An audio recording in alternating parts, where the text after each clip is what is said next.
The White Ship. She was one of the fastest vessels that was ever built. The man who should be king of the English now, the son of King Henry, was on board when she sailed off. And with the prince there were 140 knights and many nobles, all on their way from Normandy to England. They say the ship hit the rocks, and then a fire broke out. Even before the White Ship had departed, the prince and his men had begun to drink and get violent. Monks that were meant to bless the voyage were then forced to disembark. Some say the ship had been cursed. The king's son and many of his family were pulled down into the Black Sea that night.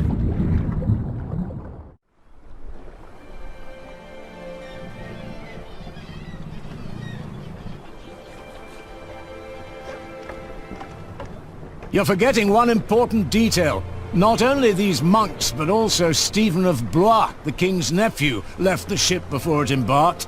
They say he got ill. That old rumor. The same Stephen who calls himself the King of the English now. What? That cannot be a coincidence. Yes, it can be. Of course he's king now. He survived. He is the king's nephew. What do you think, my lord? I think Stephen is a clever man. Clever enough to have his whole family perish. But why he would want to rule that godforsaken rock, I will never understand. What makes you say that? I love my country. Then why are you leaving? Well, because I want to see something new. I'll tell you what you're going to see. A proper country, where people know how to behave.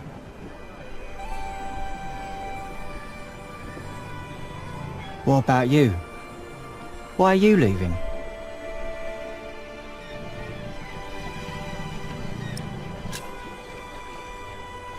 I'm looking for someone. For who? I guess I should stay out of other people's business. Forgive me.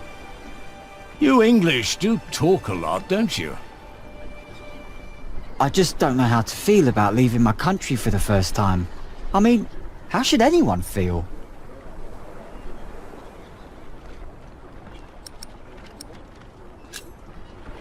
Excited? I don't know. Maybe I'm just running away.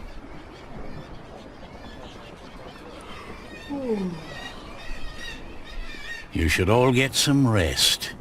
It will not be long now till we reach Cherbourg. Thank the Lord. I can't wait to be back.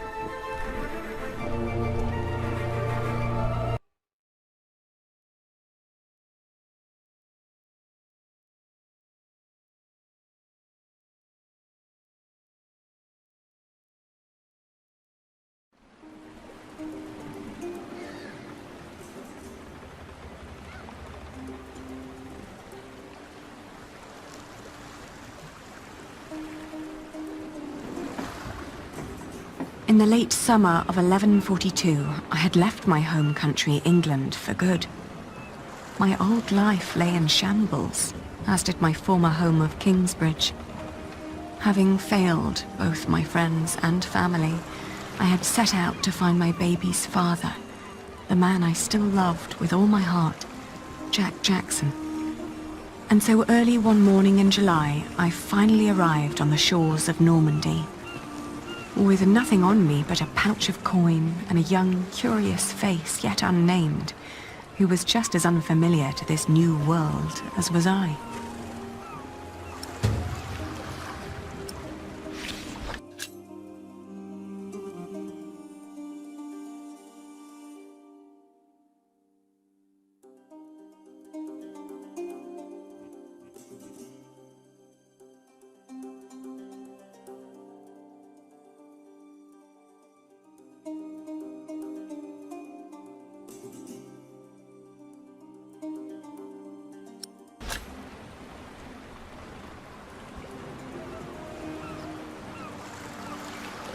You're still here? Oh, it's you. I'm just trying to get my feet used to good solid ground again. The last bit of our voyage wasn't exactly my pint of ale. I'm looking for someone. A red-haired mason called Jack Jackson. He came to France about a year ago or so. A fellow mason, great. Unfortunately, I wouldn't know a thing. After all, I just arrived here with you. I know, but should you meet someone like that on your journey, tell him Aliena of Shiring is looking for him. All right. Jack Jackson. I'll keep an eye out for you. Thank you. That hammer you're carrying, do you happen to be a mason? Actually, I am. You have a keen eye, mistress. I guess I just know a mason when I see one. To be honest, I haven't been one long. Just finished my apprenticeship in Salisbury. Before that, I used to shear sheep with my parents, but I guess that wasn't really for me. Father still hates me for leaving, though.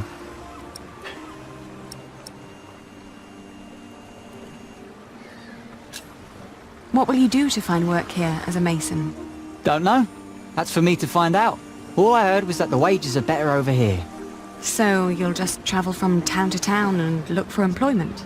Right. And I'll start in Lassay. A fellow mason told me about the abbey there. He said these Normans build their churches quite differently than we do back home. I need to see that with my own eyes. Maybe learn a thing or two.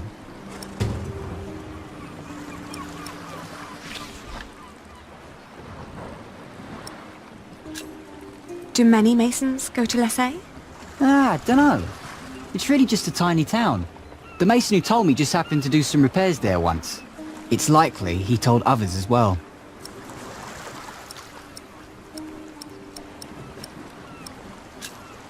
Have a safe journey. Oh, thank you. You too.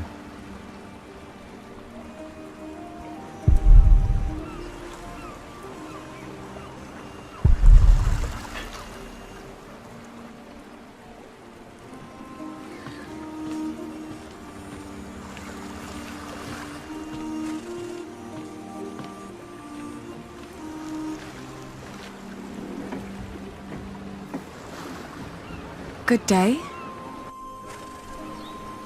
I am looking for someone. A traveller who came through here last summer. Oh, hush now. I need to talk to this man. Looks young. He was born at the beginning of summer. What's his name? I haven't given him one yet. You should. He needs to know who he is. Makes growing up a lot easier.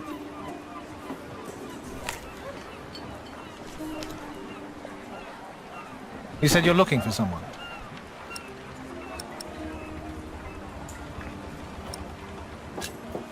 The man I'm looking for looks a bit like you, actually. A bit more boyish, though. So he has red hair, but no beard. Well, I don't know every redhead around these parts. There are quite a few of us. Most of my family here in Cherbourg is ginger. Oh, his name is Jack Jackson, and he is a mason. No, sorry, I haven't seen him. And I come here every day. And maybe Amay saw him. She helps the sailors get their cargo to the nearby towns. Carries travellers, too. I'll ask her. Well, thank you.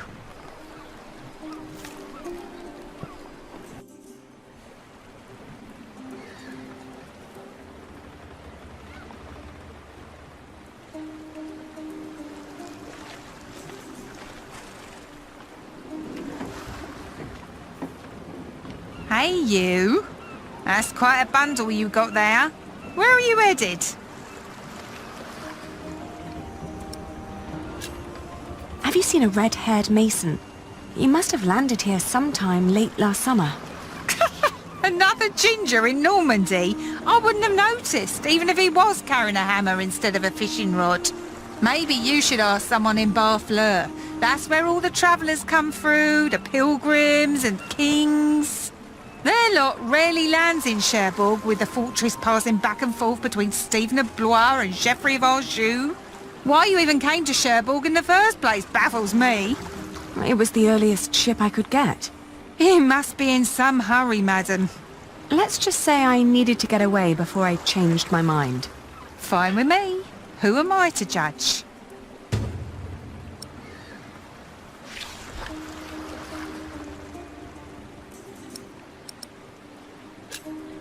What other routes are there, besides going through Barfleur? Oh, I don't know, really. You need to ask the locals about that. But Barfleur sounds like a good place to start. Shake my hand and I'll take you there. Do you know the road to Lessay? Been there, seen it. But I hope you're not planning to go there on foot.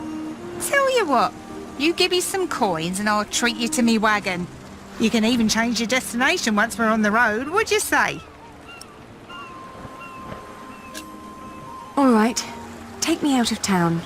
All right. Where do you need to be?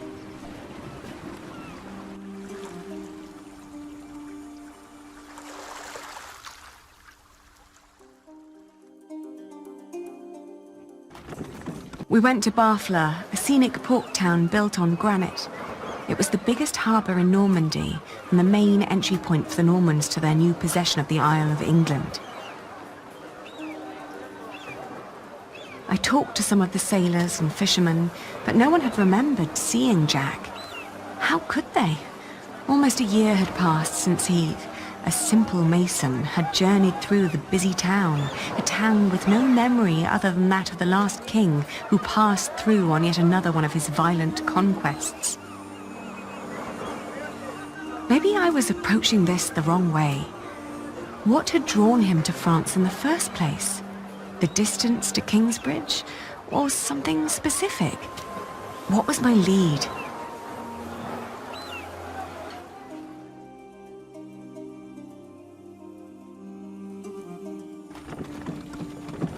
Lessay was tiny, but as it turned out, worth the trip. In the small abbey church of the Trinity, I met a monk who claimed to have talked to a man fitting Jack's description. He'd been fascinated by the abbey's rib vaulting and had asked the monks countless questions about the place's construction. The monk apologized that he couldn't tell me where Jack had traveled next, but I didn't mind. I lay down to sleep on the floor of the abbey guest house and, for the first time in almost a year, I felt relief. As I drifted into sleep, I hugged our baby tight and whispered into his tiny pink ear, "We're going to find your daddy."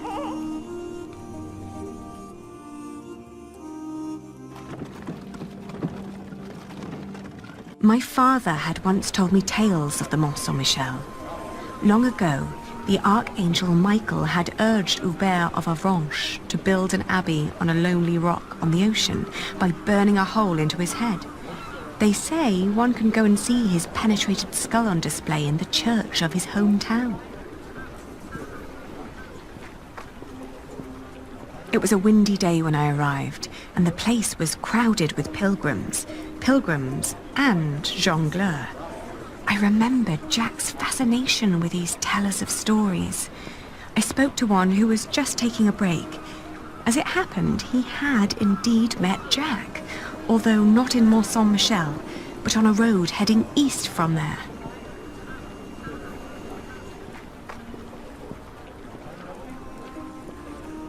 Apparently, Jack had been hopelessly tracking jongleurs who might have known his father, Jack Cherbourg. But as he'd been gradually running out of money, he'd intended to look for work in Le Mans or Tours. That was about 6 months ago. I was catching up.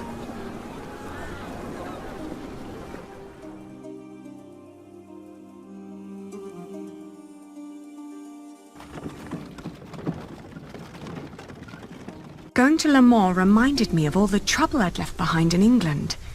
30 years ago, Le Mans had been conquered by the Plantagenet Geoffrey of Anjou, Maud's husband. And although they'd held it ever since, other noble families kept on pulling at the city, like Maud and Stephen tearing at England.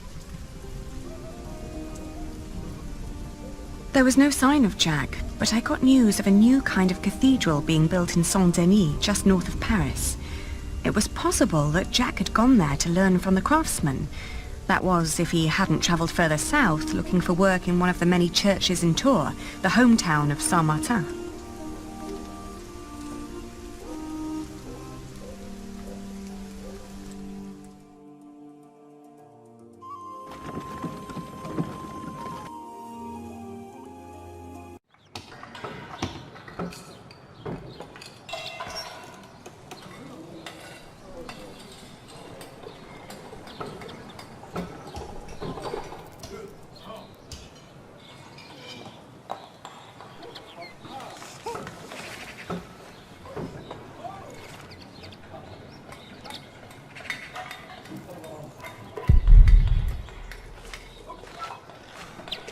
Good day. Are you the master builder?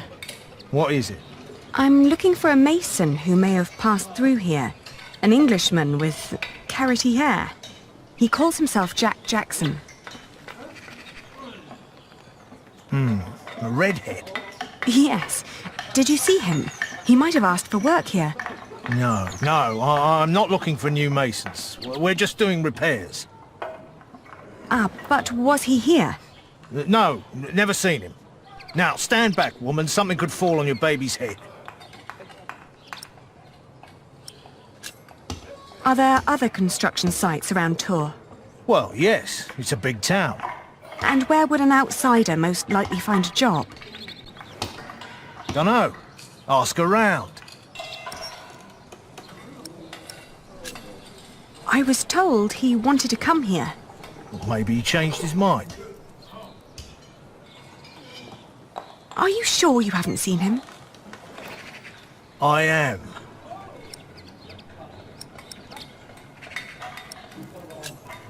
May I talk to your workers? No, they're busy. And I can assure you they have nothing to say on that matter. Perhaps I'll talk to them once they've finished for the day. It would be a waste of time. All right, he was here. Was working for me. But I had to throw him out after 2 or 3 days. Why? Because he was all want. Let me redesign the roof, let me make the nave lighter. All pretty ideas, but he never shut up long enough to do the work he was supposed to do. Shit, that man was almost as needy as my son when he was still a brat. He does know a lot about his craft.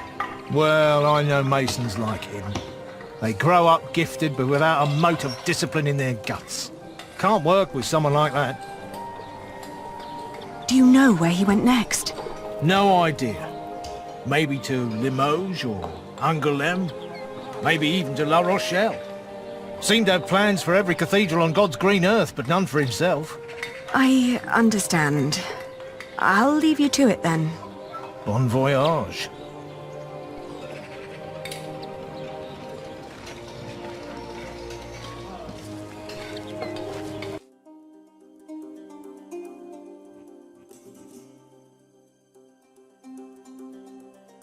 We had just left Tours when I suddenly felt dizzy. I stopped and made rest, trying to catch my breath, then lost my breakfast in a ditch at the side of the road. To my horror, our baby too had grown pale, his breath shallow like that of an old man. I tried not to panic, but the next inn was a long distance away and we couldn't stay on the road where it was wet and cold.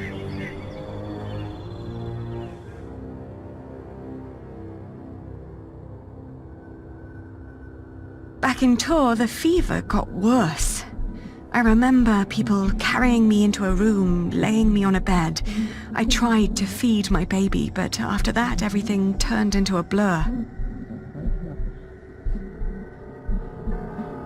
When I awoke, Jack was standing next to my bed. He scolded me for following him. "You know you could go anywhere you want," he whispered. "Why be stupid and follow me?" I tried to answer, but he just opened the window and jumped out, heading toward ancient Greece, or maybe all the way to Arabia. And in my feverish mind, I followed him.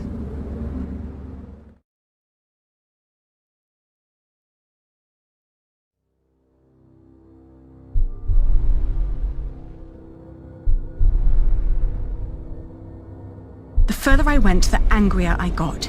For years I'd been fighting for my family. I'd committed myself to an oath to my father. I'd built up a business to sustain it and even married a man I despised so I could create a future for the people around me. I'd known nothing but my duty to the men in my life, while the man I was trying to find lived a life of casual irresponsibility. He travelled the world on a whim to learn about mathematics and philosophy, while I had to raise the child he'd fathered. When could I ever do anything just for myself? I asked the world as I went on.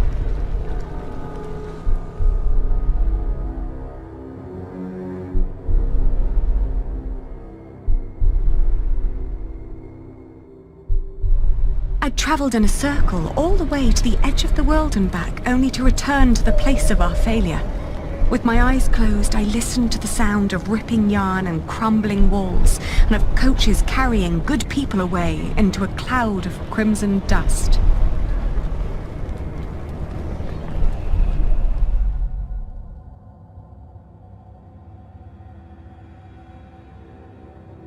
When the last moat had settled, I opened my eyes again and found myself in a dirty little room.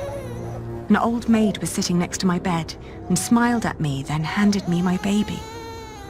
Oh, dear God, he still looked so pale.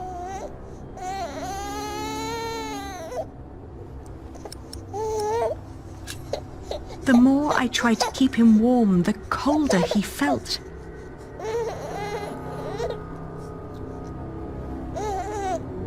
Oh, please, God, let him live. Don't punish him for my own sins. I gently caressed his head until finally he put his mouth to my breast and drank more and more, becoming greedier with every swallow. We had both been spared. We rested one more day. Then I gathered my things and headed back to the cathedral to thank the Lord for his mercy.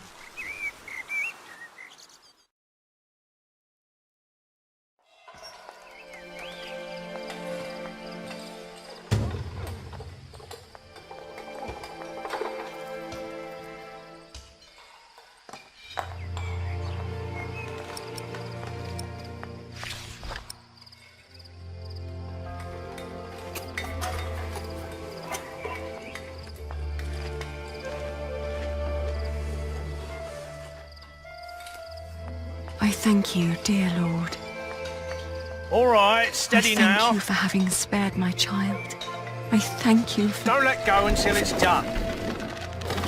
But why are you showing mercy on me? I failed everyone I cared about. I failed Jack. I failed my brother. And if I never return, I would also break the oath I had given Father. It's just that I feel like I've never had a life of my own. I've always fought for others. And this may be the very first time that I fight for something that I only want for myself. Maybe I should just go back and help rebuild Kingsbridge. Maybe Jack doesn't even care for me anymore. Amen. Huh.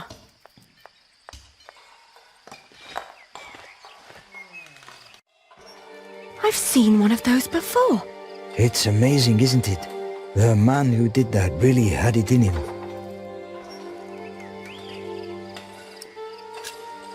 Had what in him?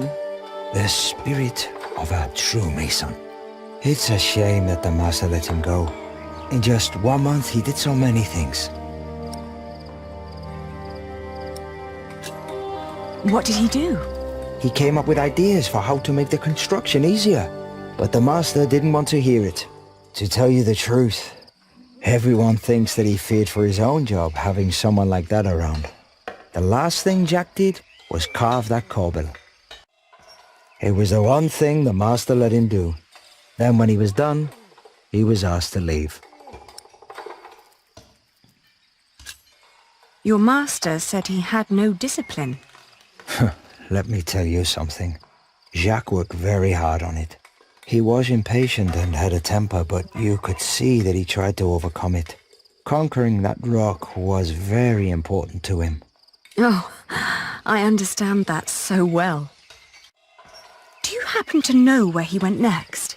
He wanted to walk the pilgrim trail to Santiago de Compostela. The Camino? The Way of St. James? He said he might find someone there who knew his father. Just one more thing. How was he when he left? Never thought about that. Relieved, I guess. He seemed ready for something new. Thank you so much for your help. Think nothing of it. And good luck on your travels. May you find what you are looking for.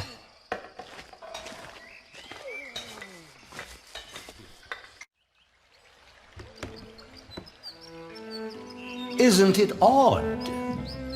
Just when you stop looking, you come across the most curious of things. Like these 3 devices that one of my merchants brought back from Baghdad. Oh no. Is it another one of your Banu Musa toys, Rashid? They're not toys, Adriel. They're objects of scholarly ingenuity and reflection. I will let my valued friend from the north do the honors.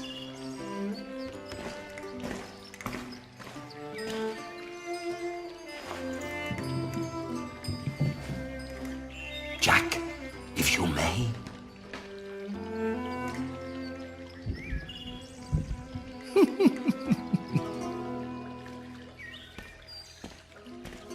For one, let me draw your attention to the magnificent songbird on the table. On second thought, why don't you save the lady for last? Otherwise, the other 2 devices might appear bland and boring in comparison.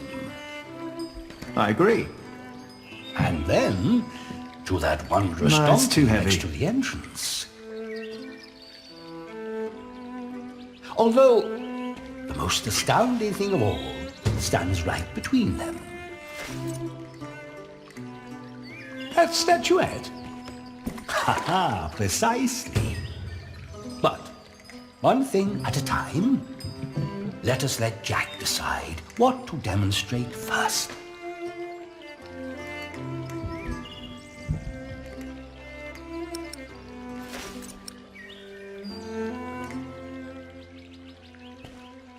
Rashid, when this is done, would you give me the statuette in exchange for my slingshot? Only if you can tell me how she works. It's a deal. And you finish the performance for my friends. Yes, go on, please.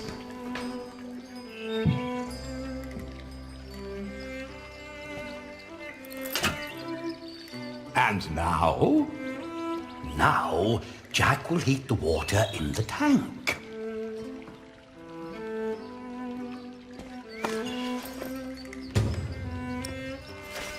He likes to take his time, doesn't he?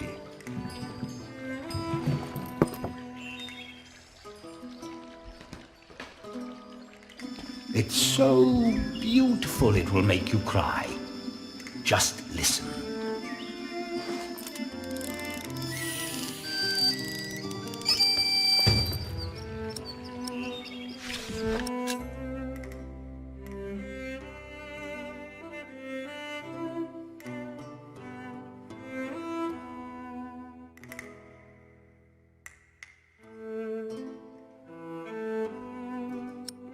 How marvelous! How does it work? Maybe it's a miracle. Right. Go on, Jack. Tell them.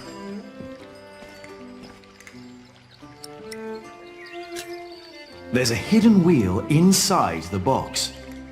It turns an axle that in return raises and drops a sequence of small cylinders inside. These cylinders work like fingers playing a flute. But who is blowing into the flute? Steam. Steam? Yes. When I opened the pipe, it gradually pushed itself into the tube. The power of steam. For once, I must agree, this is brilliant. Of course! It was created by a Muslim after all. Let's not get ahead of ourselves. What else have you got, Rashid? Anyone care for some tea? Thank you, my daughter. We will have some as soon as Jack has finished our presentation. Mind if I watch? Of course not. So, who is this man, Rashid? Jack is a friend of the house. A brilliant man, a scholar and a talented artist. Just the other day, he explained Euclid to me. I could watch this man scoop up water all day. What is that? A Greek who wrote a book called The Elements of Geometry. The Egyptians translated it into Arabic, and now the Englishmen are turning it into Latin.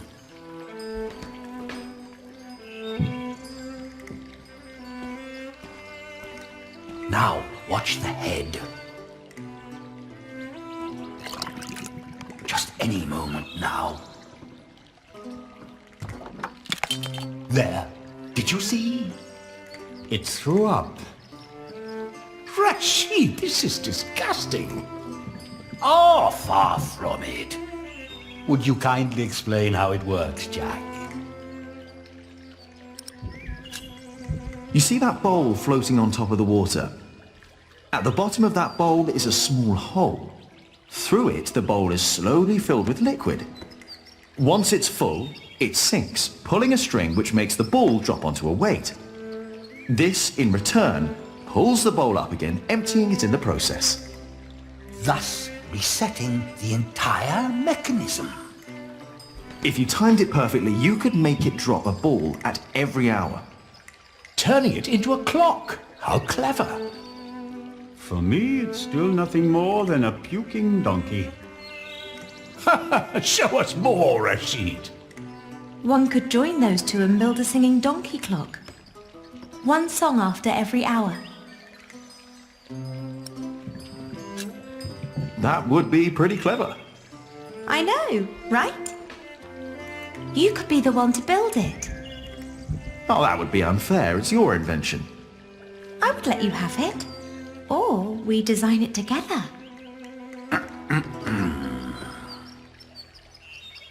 You still haven't shown us that statuette yet. Of course. Jack, if you may. How very peculiar.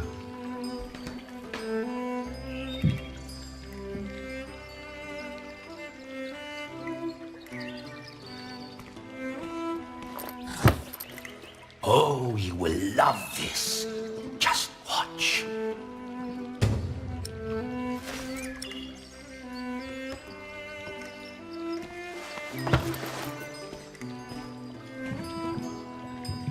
And now? Just be patient, but don't look away. It takes some time for her to...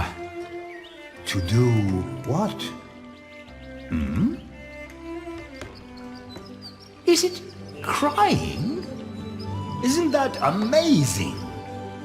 No, it's irritating. Rashid, what is going on? It's a mystery. Rashid, please. We all know that there is no such thing as a man-made miracle. And this piece of wood is very clearly made by man. I very much agree, my friends. But so far, none of us has an explanation. All we know for certain is that her glassy eyes shed tears when you move her from warmth into cold. Like a plant at sunrise. Like dew. The only difference is the surface. That's all. I think you may be onto something. Am I? Of course, I had no intention of disturbing your conversation. But if you can find out why there's dew gathering on a plant, you may understand why that woman is so weepy. So, who wants a cup of tea? I'll have some. Your daughter is quite something, Rashid. A scholar in her own right. I know I'd rather she wasn't. It would make marrying her off so much easier. Oh, I'm certain that won't stay a problem for long. Maybe the dew originates from invisible water in the air. Water that stays hidden when it's hot.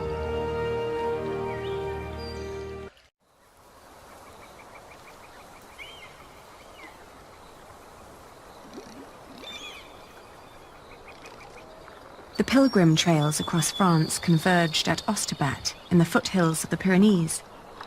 There, the group of 20 or so pilgrims who had been travelling alongside me since I'd left Tours swelled to about 70. Some were prosperous citizens, some probably on the run from justice, a few drunks, and several monks and clergymen. Several languages were spoken, including Flemish, a German tongue, and a southern French language called Oc. Nevertheless, there was no lack of communication among them, and as we crossed the Pyrenees, they sang, played games, told stories, and in several cases had love affairs. While my baby and I kept mostly to ourselves.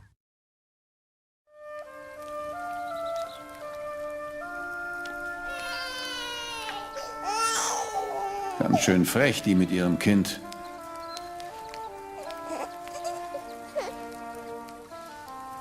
Hush now. Hm?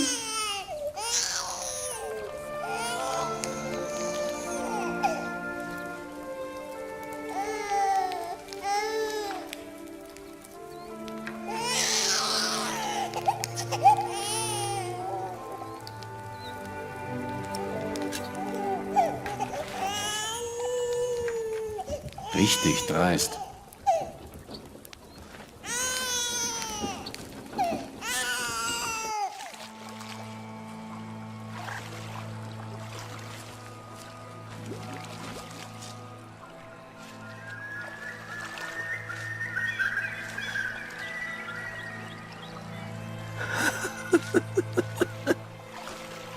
Dear Lord, what are you doing?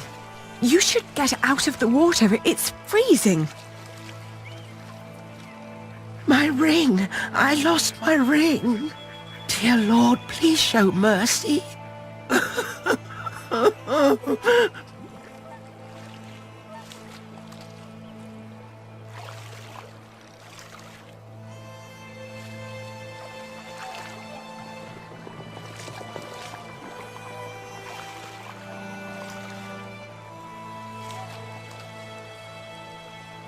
Come back to me. Please come back to me.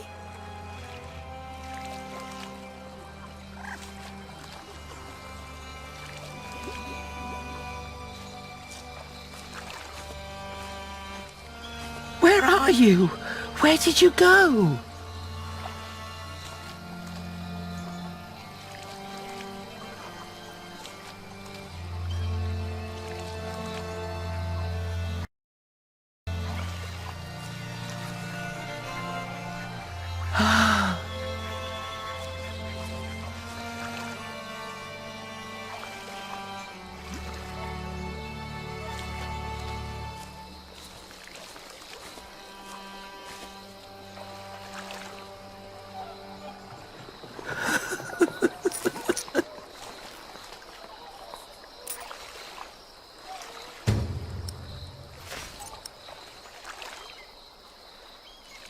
I found it.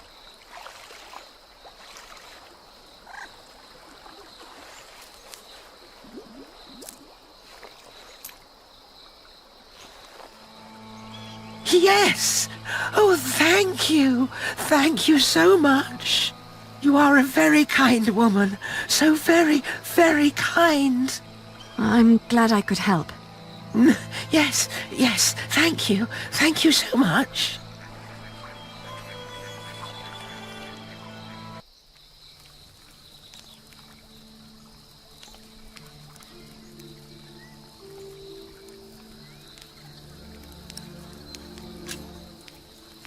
Are you getting warmer?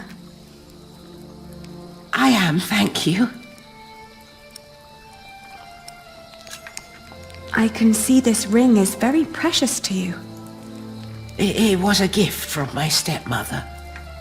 She thought I would stay forever, but I didn't.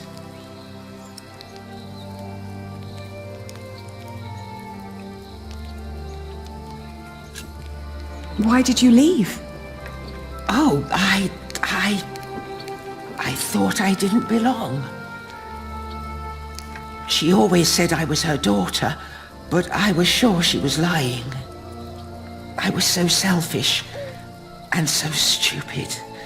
Too stupid to see I really was happy. Tell me about your stepmother. She was such a kind woman. So very, very kind. Maybe you really weren't happy. I don't know. I was very young and thought I was unhappy because I didn't live close to the sea. But in the end, the sea did not feel the same about me. The cold there made me sick. It took away my sight.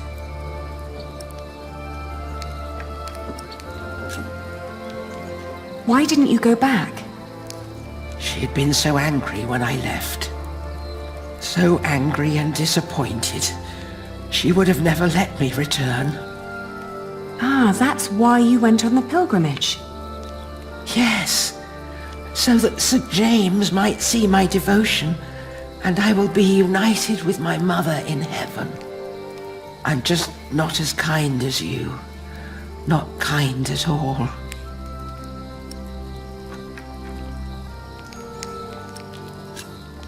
Actually, we two have quite a few things in common. I too am trying to make amends with the one man I loved the most. I was told he went straight to Santiago. You will know soon. Not soon enough. It's still 4 weeks till I get there. He'll be there, I'm sure of it. I hope so. I just feel that with every day that passes, I'm losing him a bit more. And that the only thing I can allow myself still to hope for is not love, but forgiveness. I understand. Hey, hush now. Not long now and our journey will be over,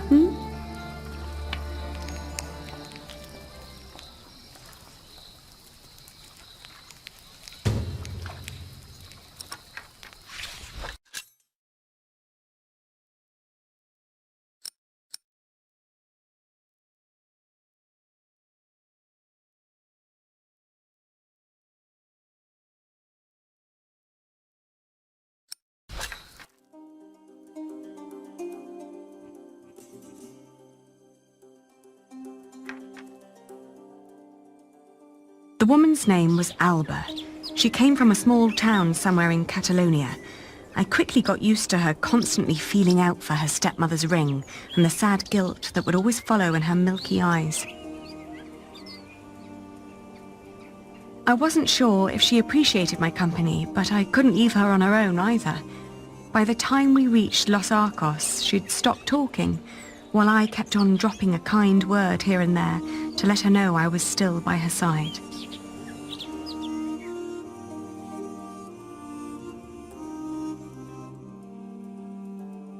Alba believed herself to be of weak mind and body, and yet she walked the Camino with a strong sense of purpose that willed her onward.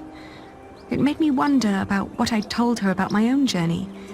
Did I hope for love, or was I really traveling because I needed him to forgive me?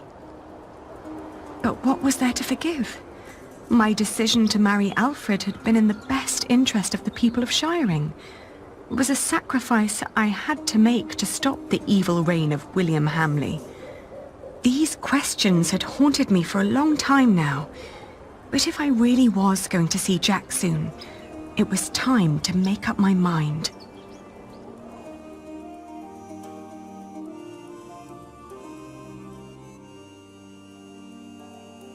Around Lyon, the path began to gradually turn uphill. It was only 2 more weeks till we'd reached Santiago, The baby was in a good mood, and so, surprisingly, was Alba.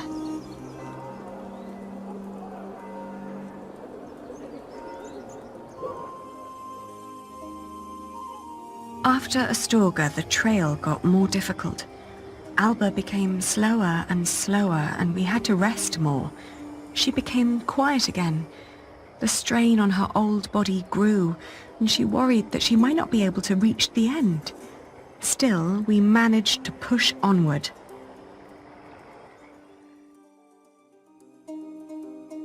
The next morning, she refused to get up. Her breathing was disturbingly shallow, and she hardly noticed me touching her forehead. Everything hurts, she said, and urged me to continue without her.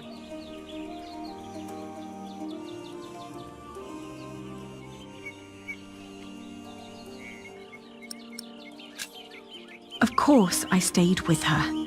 I brought her food and water and sat by her side. But day after day, her condition grew worse. She kept on urging me to go, to find Jack, saying the monks of Ponferrada would take care of her.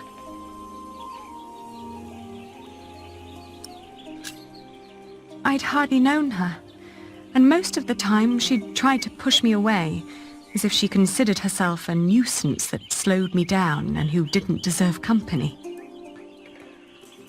It wasn't until a few moments before she died that, for the first time, she smiled at me, and I like to believe that she saw me smile back.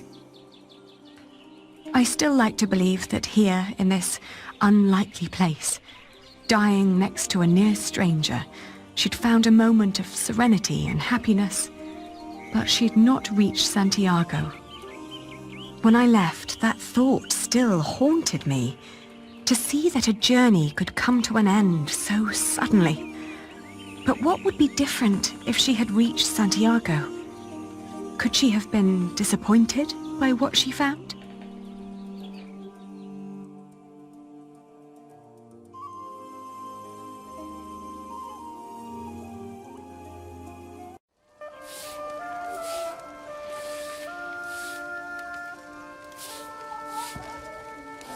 After months of hard travel, the child and I finally reached Santiago de Compostela. In the evening, we attended Mass in the great cathedral, then started to roam the town looking for my dear Jack. It was almost dawn when finally a priest pointed me to an inn close by.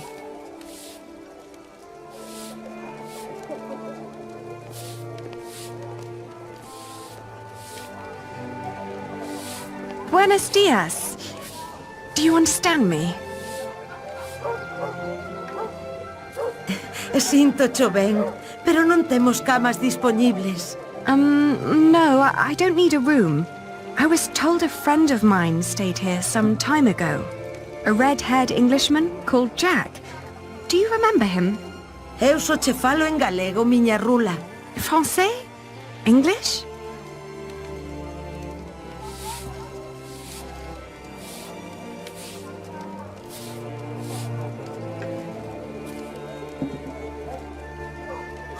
Que cousiña, eche rubio. Sí, redhead.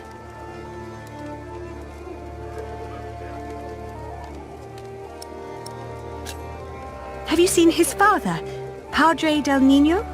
Jack Builder? Ven sendo un peregrino. What? É un peregrino? Oh, no. He's not a pilgrim. Entón, quen ven sendo? He's a mason.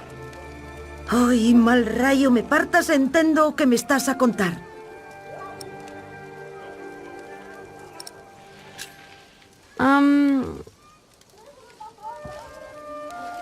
Let me show you something.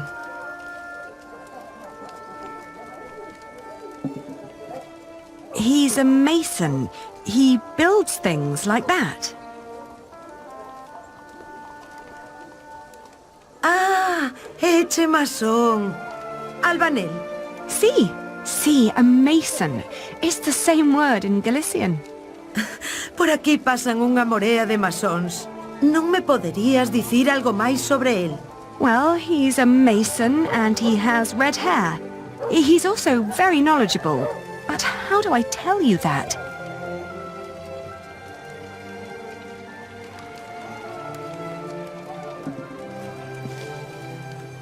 The man I'm looking for loves to read. Anda, isto é che do masón. See, it's his.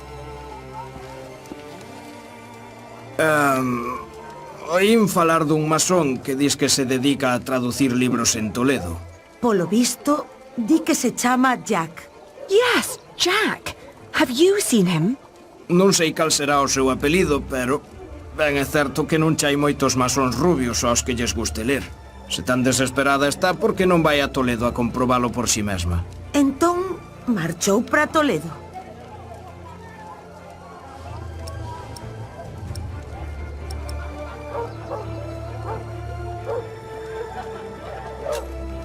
He went to Toledo? A Toledo marchou, sí. Di que o teu Jack podería estar en Toledo. All right, so I will go to Toledo then. Gracias. I just pray that I understood you correctly.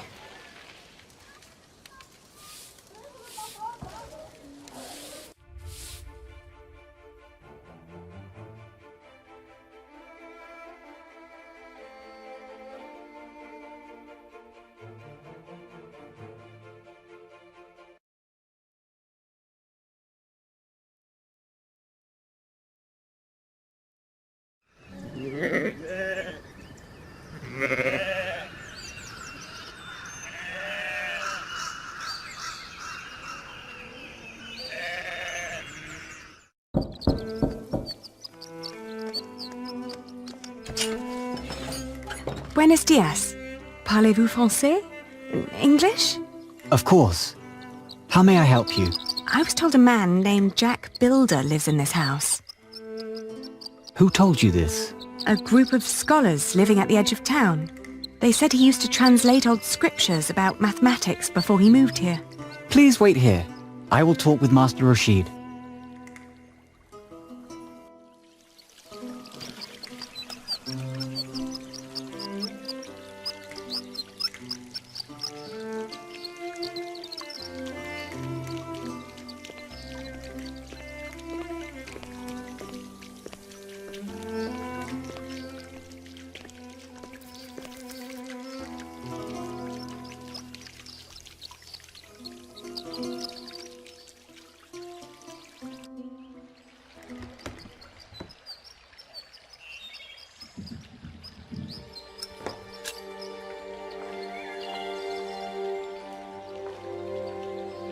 It's his.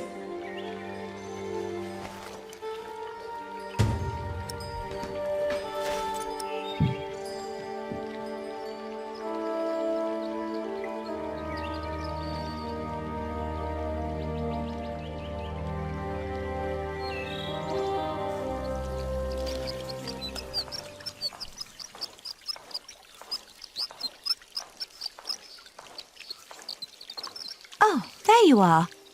May I ask who let you stroll around our house? I was asked to wait here. Yes, my servant told me already. My father's not here at the moment, so you'll have to make do with me. Unfortunately, I must disappoint you. There's no one called Jack living in this house. He must be here. I found his slingshot. What? Who allowed you inside my father's archive?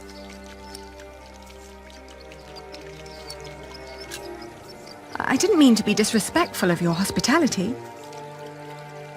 I just hope for your sake you didn't touch anything. Every piece in there is precious to my father, even that slingshot. I'm sorry, but this is not easy for any of us. I think you should know that Jack and I are promised to each other. Maybe we should go inside. The sun's burning, and my mother doesn't need to hear us.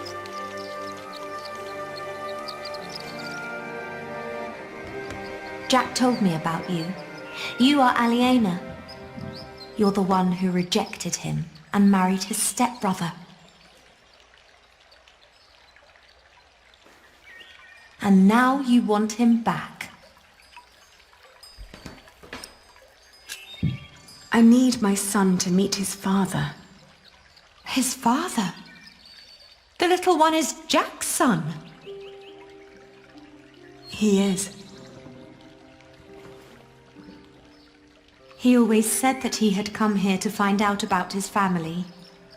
But instead, he found out about everything else. About philosophy, mathematics. When he and my father met, it was love at first sight. They studied together and made great plans. But in the end, Jack would always start talking about his cathedral again. This great church he would build one day. Rib vaults and pointed windows. He'd ramble on about it for hours and stare up at that ceiling.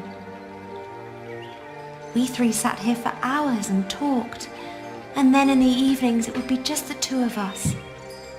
So many strange ideas about the future. Some barely more than silly dreams. Others almost in arm's reach.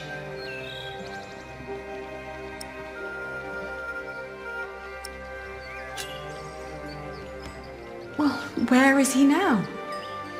Well, he's not here anymore. My father had offered him work as a master builder here in Toledo. He would have been well off and free to spend his evenings under vaults like this, with me as his wife. But in the end he refused. Tell me, did you really marry his stepbrother? It was the hardest decision I ever made. But it also felt like a sacrifice I had to make to fulfill a promise I made to my father. It was all for nothing. I thought I had no choice. I didn't want to hurt him. Believe me. I do. You know, he left me because of you.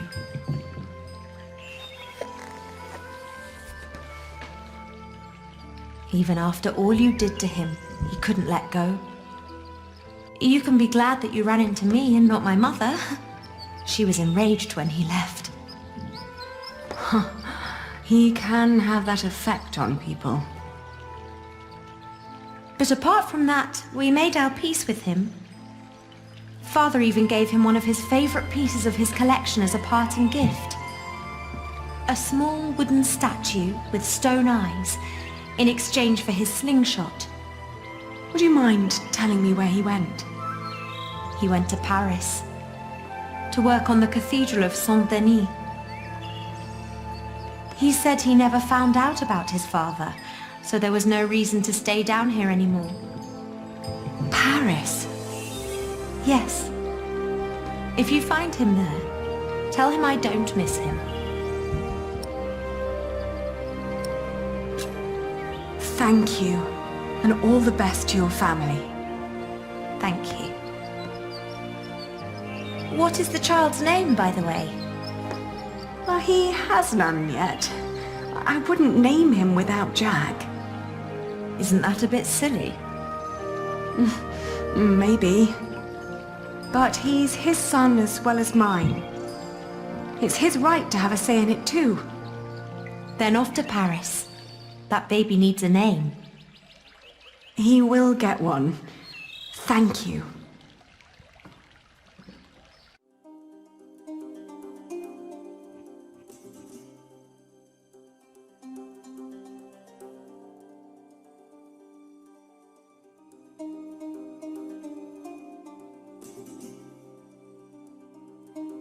I travelled back along the Way of St. James, passing through Astorga, Lyon and Burgos.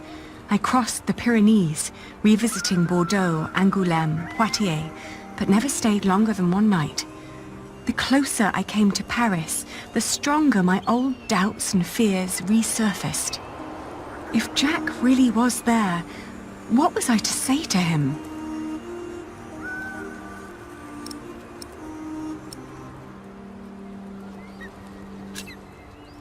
pull him very, very close, wishing for all the wounds to heal as quickly as they could.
There. Are we awake then? You almost missed this. Look at these colourful windows. Look at the light.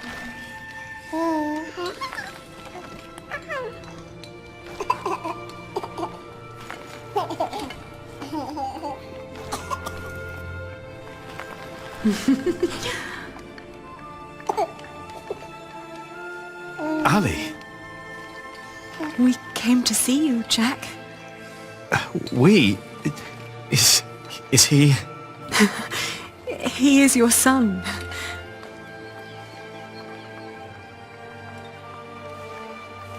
My son?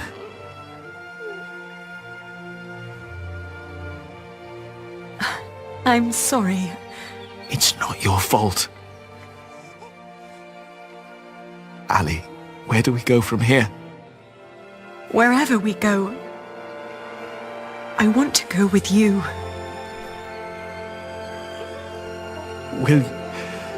Will you marry me? Both of you? We will. We stayed in Paris as husband and wife. And our son, Tommy. The days went by quickly. Jack had learned much working as a builder in Saint-Denis. Days became months. Then after a year, we both grew restless.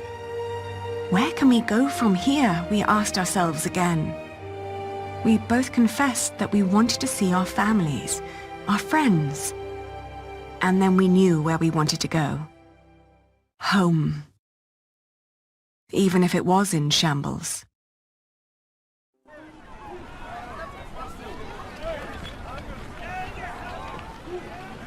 We need to hurry.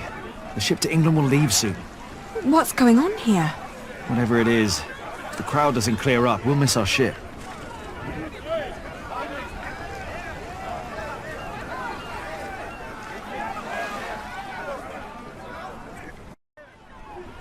Do you know what's going on?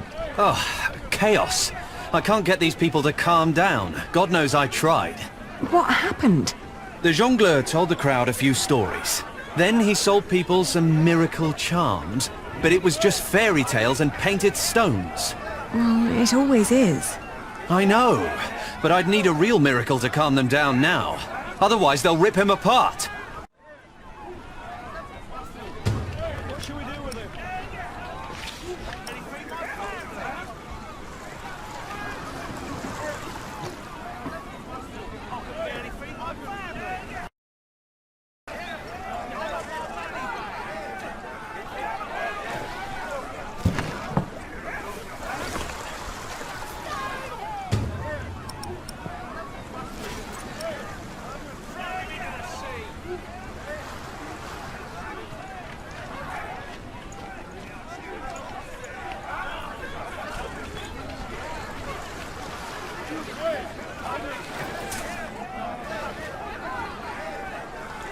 Do you see? It's working. Your friend Rashid must be quite the miracle worker.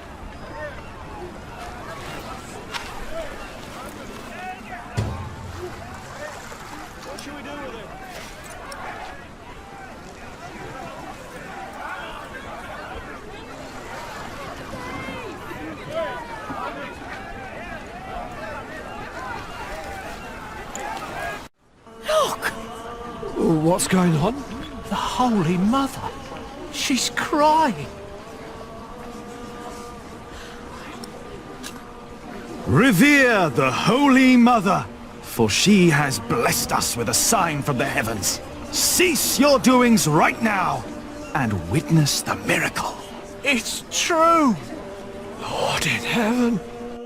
Why is she crying?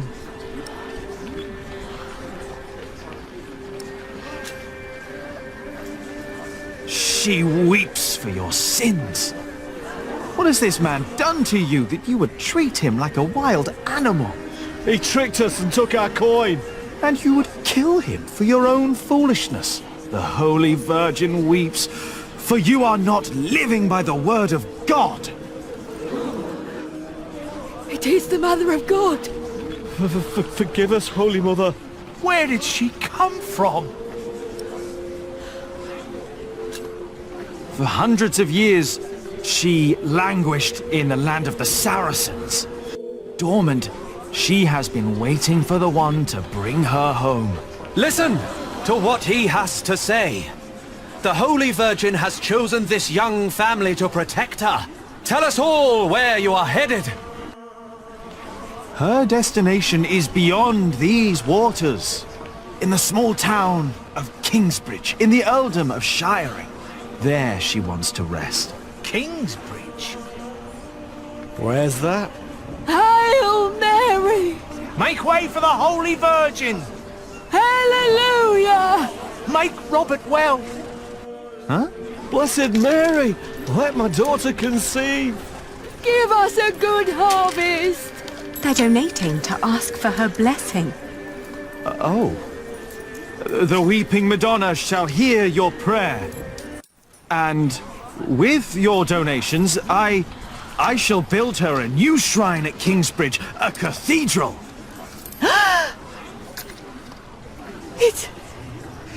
It's you. Who do you mean? You, the red-haired ghost. Me? A ghost? My husband is very much alive. I've known him since he was 12 years old. But he drowned. By God, you drowned. 24 years ago. On the white ship. My poor son. My Jacques. His name was Jacques. Jacques Cherbourg. Jacques Cherbourg.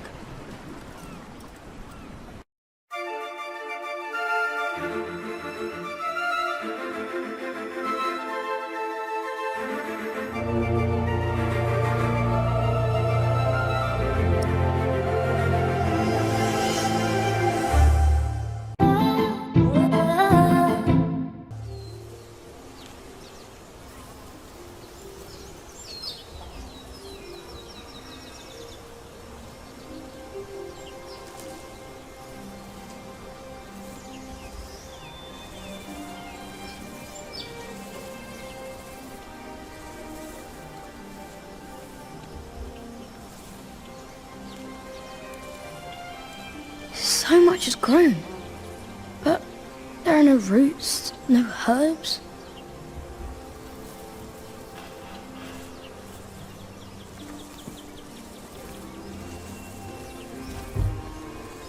What are you looking at, Jonathan? The garden is in disorder. I want it to be right again, but I don't know how to do it. Before I became prior, I thought the same about Kingsbridge. Well, what did you do? I cleaned up. Where do we start?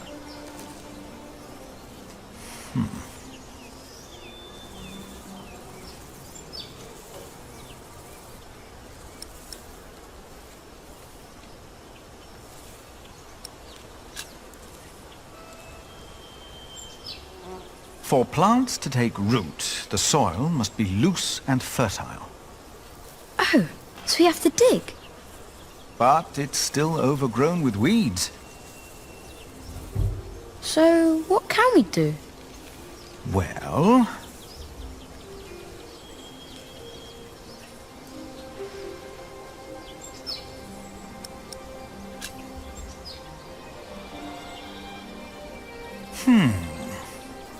Some plants are weeds and must go before we can plant new seeds. What are weeds? They take away what the other plants need to grow. Light, water, room. What do we do? Pluck them. They look a lot like every other plant, so you need to learn how to tell them apart. Here, you see those? They're called wood sorrel. Let's pluck only those for now.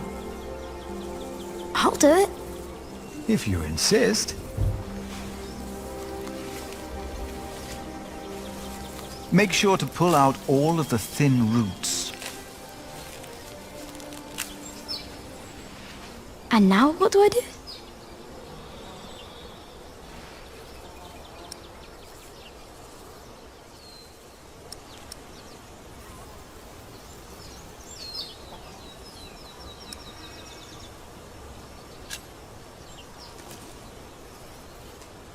We need to sow something from which new life can grow.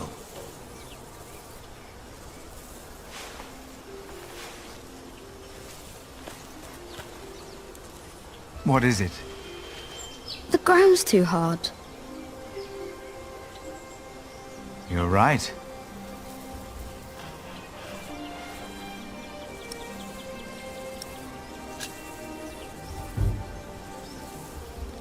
Plants also need plenty of water. But we haven't planted anything yet. We just get mud.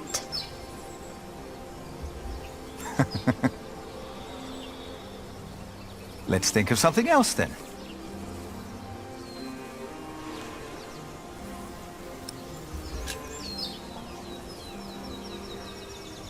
Now we can prepare the soil.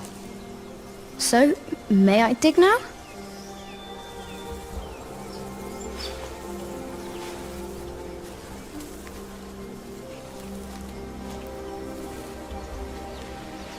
Done. What's next?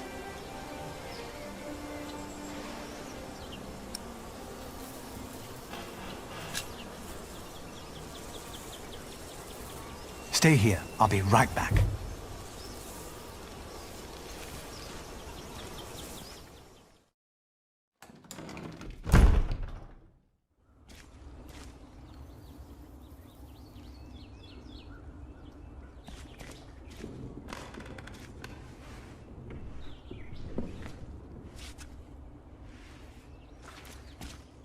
Now, where did you put them?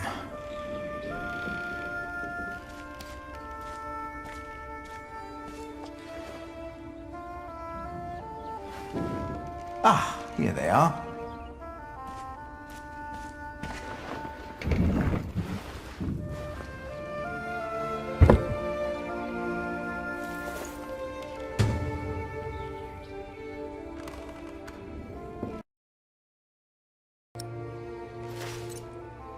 I found these nuts for you.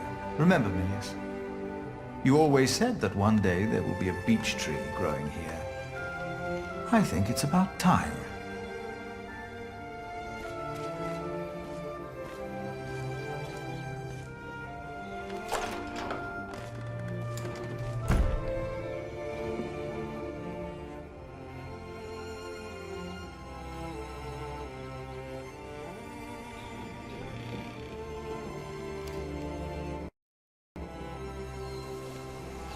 What did you bring? Do you remember Milius? A kind man with a warm smile. Well, he told me to give you this. Wow!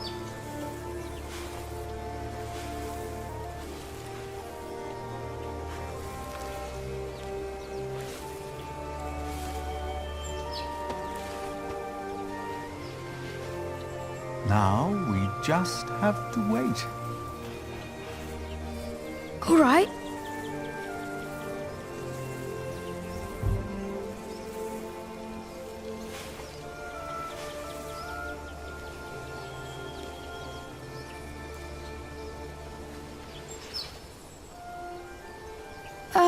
How long?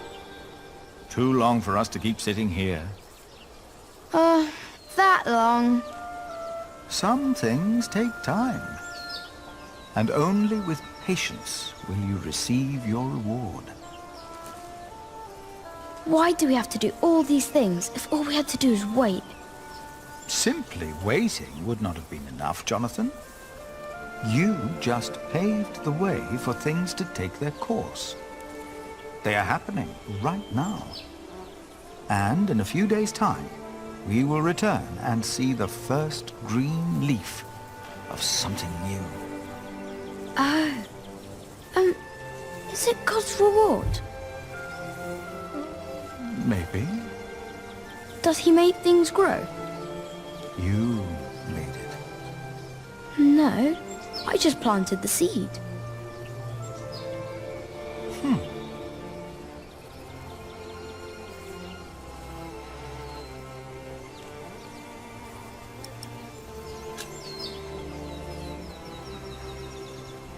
Now you can fetch some water from the rain barrel.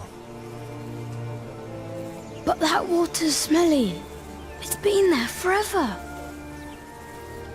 There are many trees by the river. I bet that water's better. That's a longer walk, though. I don't mind. The distance is worth it. Maybe you're right. It is worth it. Let's walk together then. But I'll carry the bucket.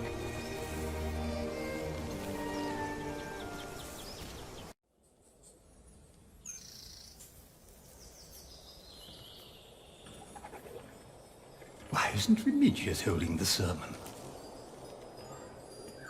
What's gotten into Philip?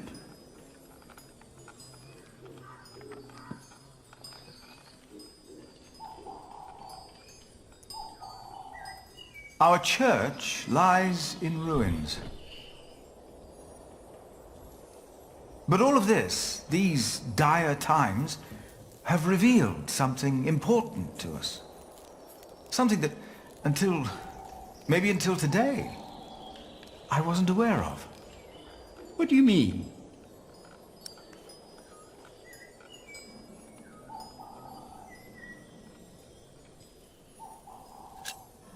You've been praying in these ruins. But you've been praying like you always did, in humbleness. We don't need a church for prayer. Where else are we going to pray?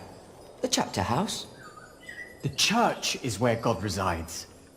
God doesn't work in the ways we might assume. Today, Jonathan tended to our garden to make it beautiful again. And he told me of things I almost had forgotten. Good and evil are not in here or out there. They are within each of us.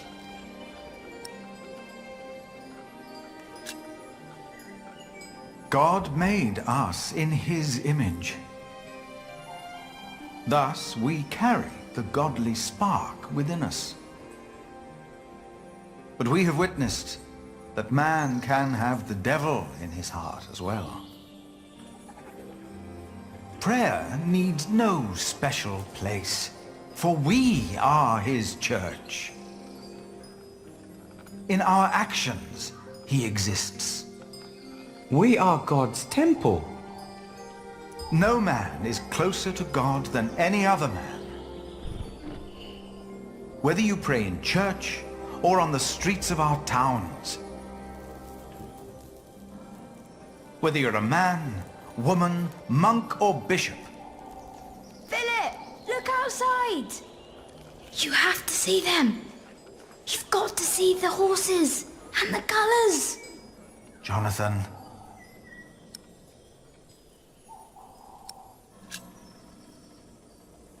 Now, what's going on? I heard noises and I went to look. Calm down. What happened? But the priest said they brought a miracle. Who? What? What priest? Step right up, brothers and sisters. For you are about to see something that will change your life. Who is that? They brought us a miracle. A miracle? Don't be shy. There is no danger, just awe that awaits you here. Ah, you must be Prior Philip. I am Brother Reynold. I have been sent by the Archbishop of Canterbury. Here is his letter, in case you have reasonable doubts.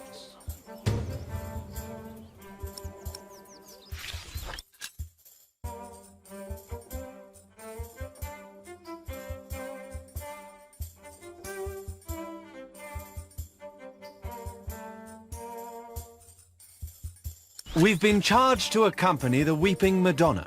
She is to replace the loss of your relic, Saint Adolphus the Martyr, who was taken from you, I hear, with brute force. What?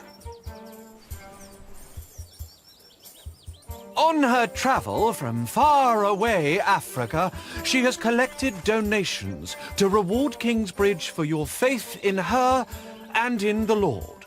I can't believe this. What is all this? You do believe. That is why she came. And that is why you shall witness her miracle for yourself today.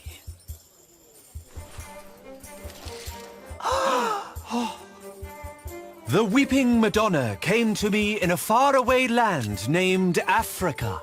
Please, tell us more. Of course. My words shall prepare you for the sight of the Holy Madonna. I knew not her powers or destination. Nevertheless, I carried her for many miles. Many bore witness to her miracle before it dawned upon me. She wanted to go home, but where? It came to me in a dream.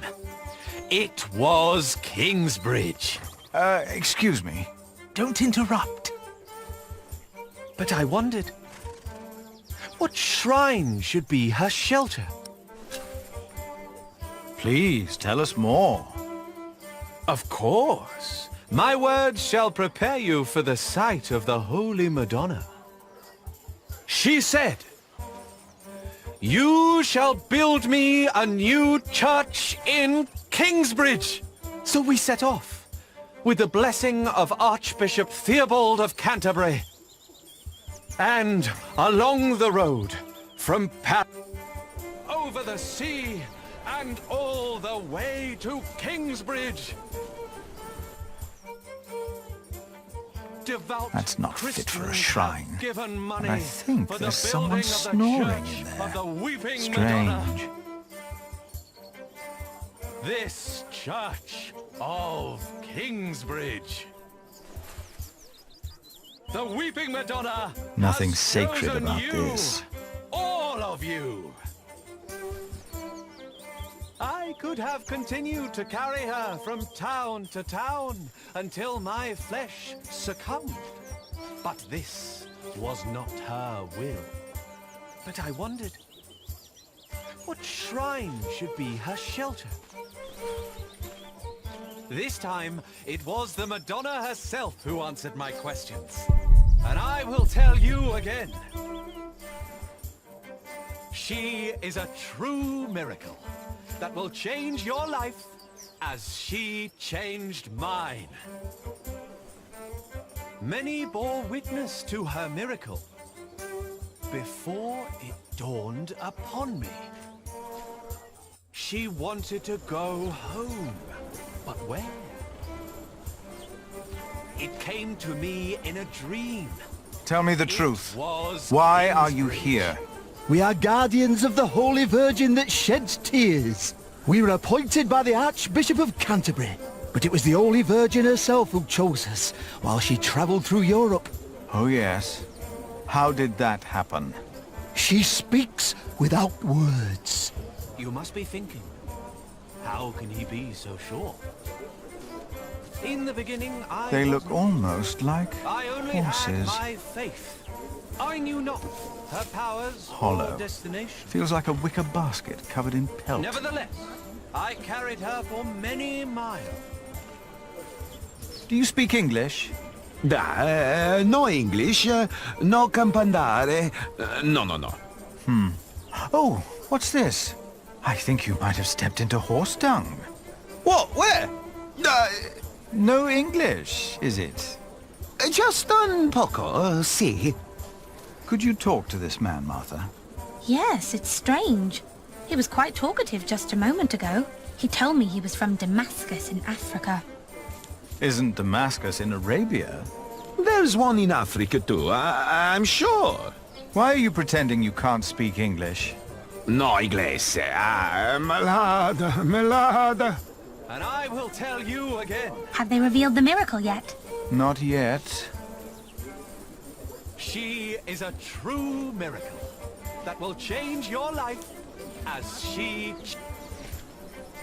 Many bore witness to her miracle before it dawned upon me. She wanted to go home, but where? Why are you hiding? It came to me in a dream. It was Kingsbridge. I will tell you again, dear brothers and sisters. The I Weeping am Madonna Philip. has chosen Who are you, young man? All of you. You must wonder, why was Kingsbridge?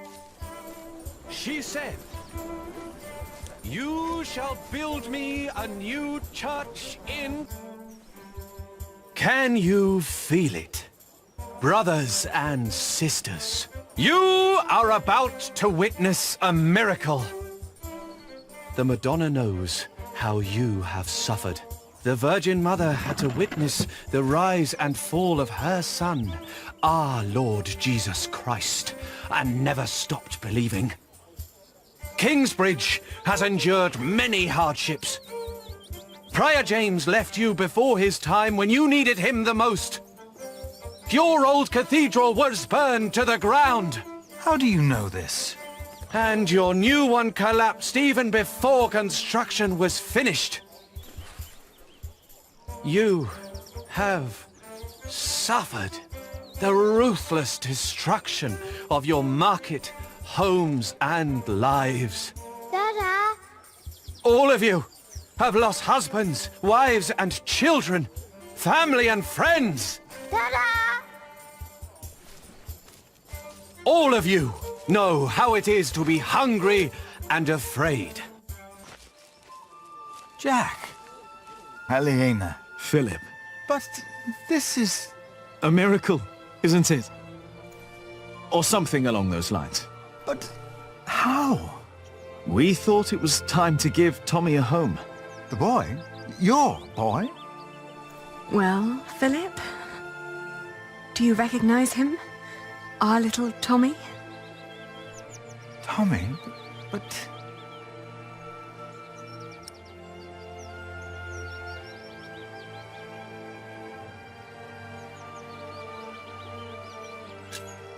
It's been almost 3 years since I last saw you, Jack. Where on earth did you find him? I'd almost given up looking for him. Then Tommy found him. And you decided to come back? Well, this is our home, after all. Then what on earth is all this? This miracle? With the Madonna, we were able to collect donations. For your priory, and for Kingsbridge. Really? We can start anew. We can rebuild the cathedral. What's the catch? I'll get to be master builder. Why?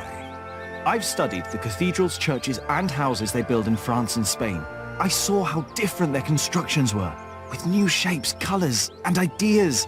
Oh, you should have seen it. They combined rib vaulting and pointed arches.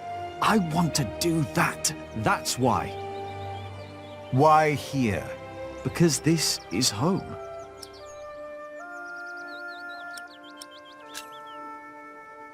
What you're doing is selling the people a lie.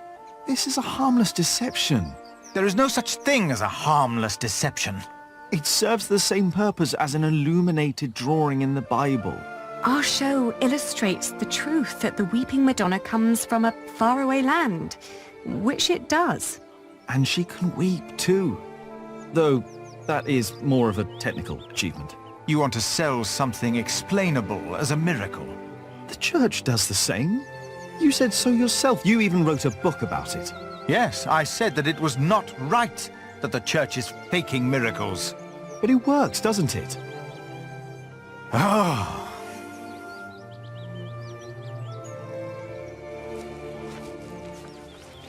Jack! Aliena! You came back! We wanted to see you, little sister. How are you? Oh, I'm fine. But look at you! And the little one! Tommy. How are the others? Alfred left Kingsbridge. Richard shows up every now and then, and Ellen returned to the forest.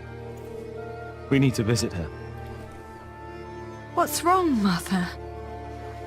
I'm glad you're back. I am too. Very glad. She looks like she's about to cry. She will weep for your suffering, Kingsbridge. She knows your pain. What now? The miracle!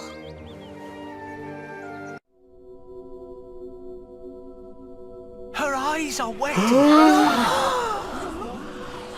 eyes! Look at her. Heaven. They're shining! She cannot hold her tears any longer. She is made of wood. It's impossible.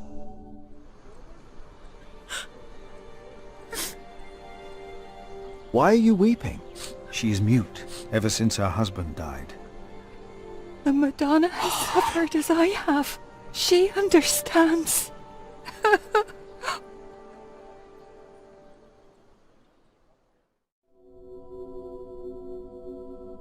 It seems through her faith in all of your lies,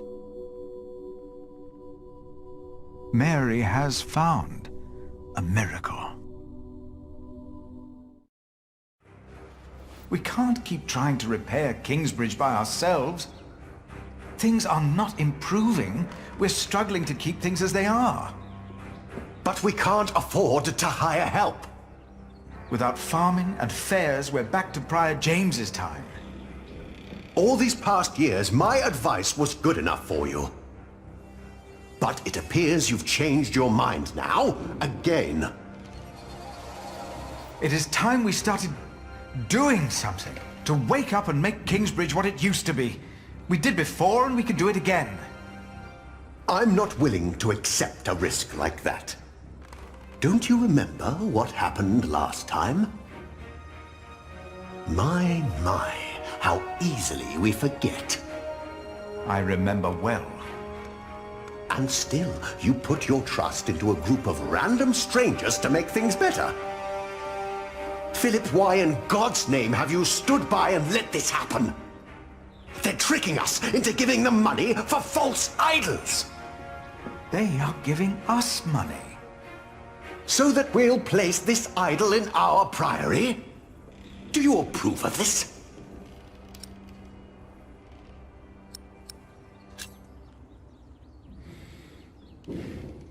People need hope, and these travelers are giving them hope.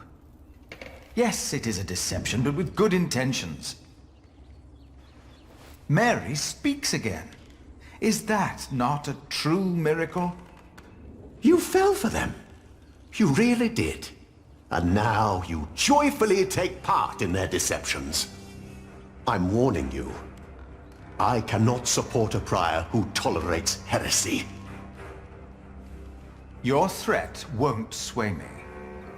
No matter how unconventional, their return and their gift are a blessing. You made your decision, Philip of Gwynedd. And now, I make mine. I resign. I'm leaving the priory.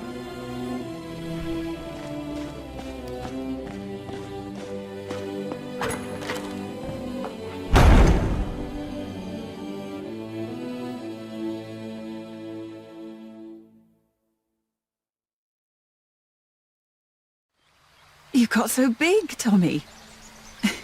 And you're just as shy as your father was. Don't let him fool you. Usually, he's always up to something.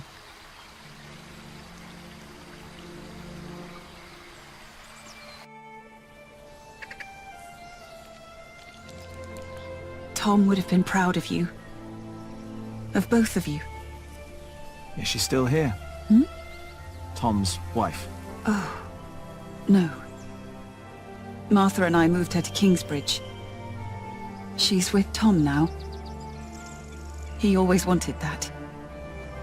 Ellen, we found Jack's family in Cherbourg. The place he came from wasn't Cherbourg, it was Cherbourg. But... really? What were they like? They were good people. His grandmother said Jack looked just like him, like his father. He does.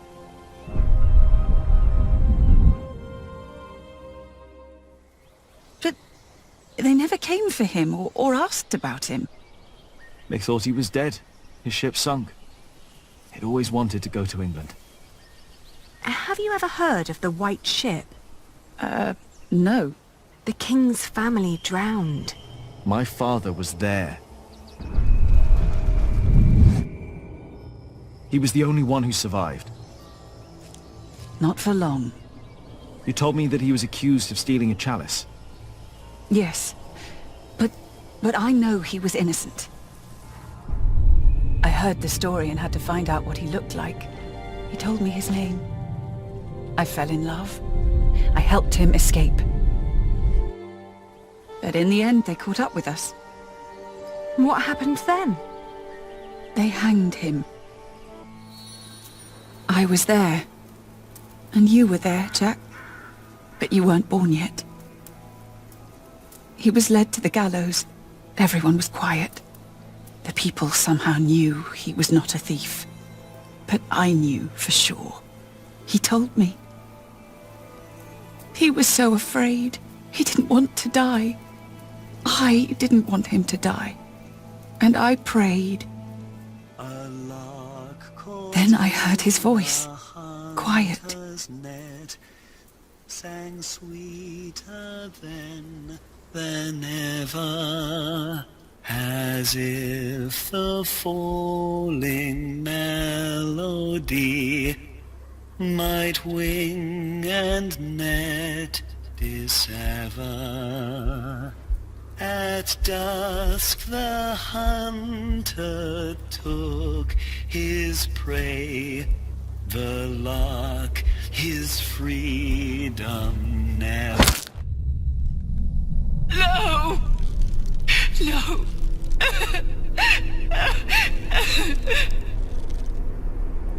You said that 3 men were responsible for Father's death.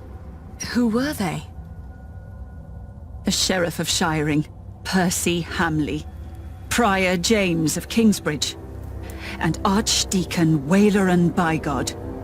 They showed no mercy. Neither did I. I curse you! All of you! He will return to haunt you!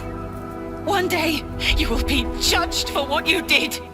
Your houses shall be consumed by fire. Your life shall end in pain and agony. You shall grow old in sadness and regret.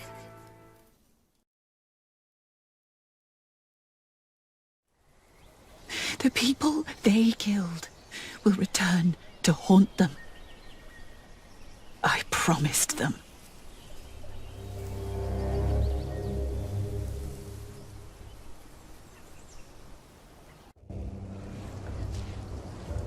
We welcome our new prior, Remigius. He helped to recover the bones of the Saint of Kingsbridge, Adolphus, from the hands of thieves. Adolphus already rests safely in this great cathedral of Shiring. Our master builder Alfred promised me that it will only be a matter of a few years until the cathedral will be finished. And the Earl of Shiring has promised to support us. But He has not done so for himself. No, the Earl is not a selfish man. His mother, Lady Hamley, is sick. More and more, I feel the whole of England is suffering from a sickness. The sickness of war, poverty, and most of all, heathen beliefs. I have spoken to God. I asked him, begged him to walk amongst us, to heal us. But God told me that only when this great cathedral is finished will he have a temple to reside in. No matter the cost, this shall be a towering castle to protect us from evil and false beliefs. With this cathedral, we will bring an end to the dark times. Waleran, by God! Jack? What are you doing here? My father died by your hands, Waleran. His name was Jacques Cherbourg. How dare you talk to the bishop like that? He died right here! Who are you? I know that man. He's that bastard from Kingsbridge. That man is my husband. You? All of you, listen to what we have to say. From now on, Kingsbridge is protected. By our knights, by our walls, and by the word of the king. So whatever you do, we will defend our town, our market and Fulling Mills. And our cathedral, which we shall rebuild. All workers are invited to come and work for us. Preposterous. If you so much as try to bring harm to us, Bishop, we will make sure that you pay for everything you did.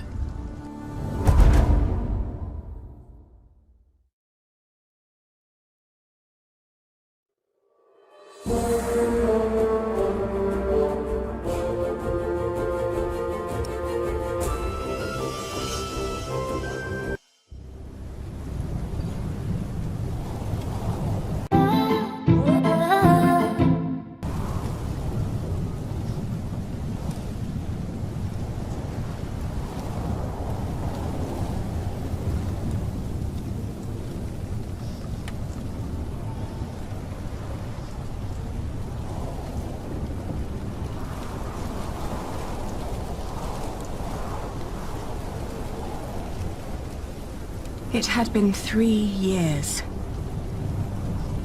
3 years of drought. 3 years of hunger and poverty. England was brought to its knees. Only our walls had kept us safe from the bands of outlaws raiding towns and villages.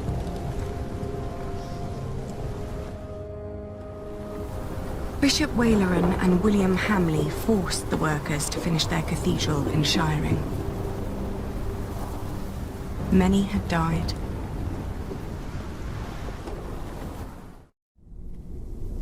The work on our own cathedral had almost come to a halt. 4 weeks the storm had raged on.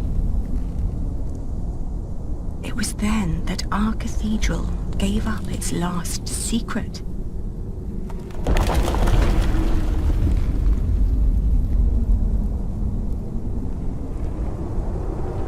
And everything changed.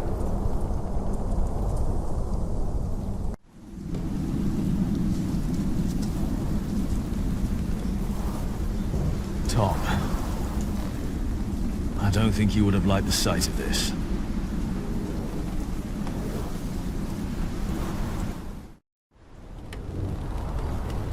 I don't think you would have liked the sight of this at all.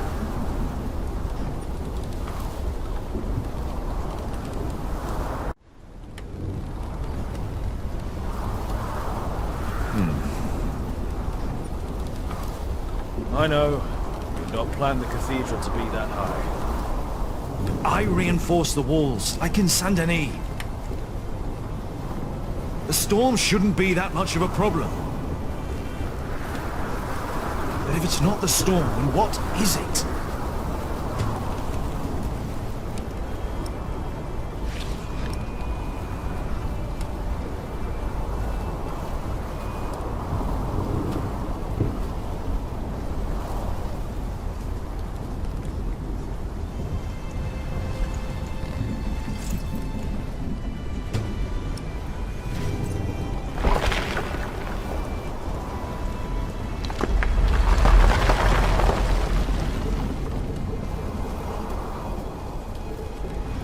The roof looks all right.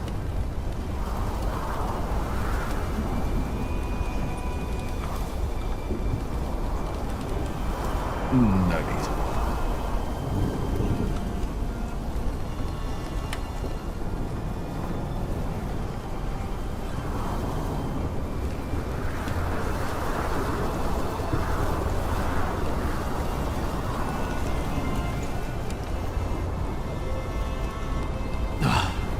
If I make it worse, then we'll at least know what the problem is.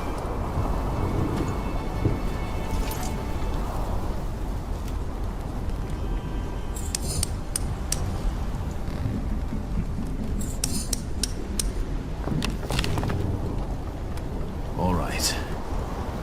One more time.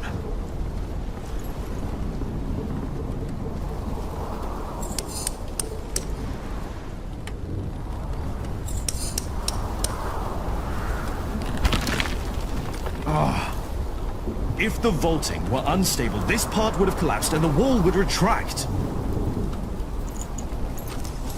The cause of the problem is not up here. Tom, what would you have done now? When we erected the Eastern Wall 17 years ago, there was also a crack. Yes. No matter what we did, it always came back. This is not the same wall, we rebuilt it. But the cause could have been the same in both cases. We took the stones from the same quarries. But the other walls don't have problems. No, we would have noticed. The ground is the same. But it had never been that dry. We had no problems with the rest of the walls.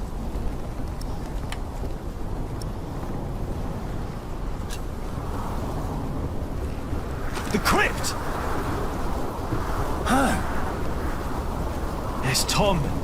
You kept the whole foundation there as it was. But it never had to carry this much weight before. That's it! The problem must be down there.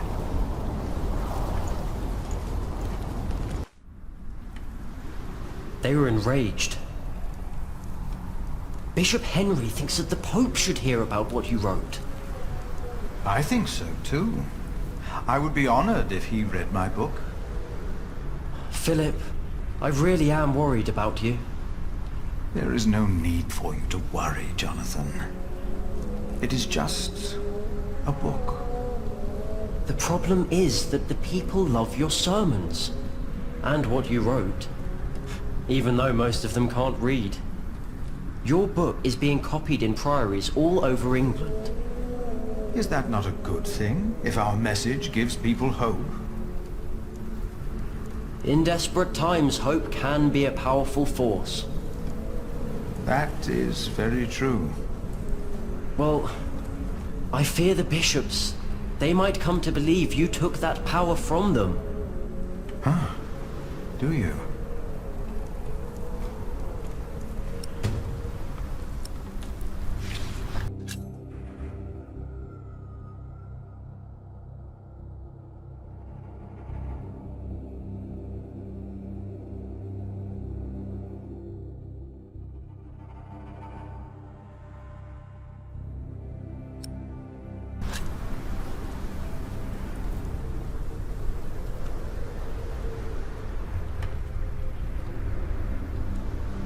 You'll be happy when I get that problem fixed. If I get it fixed.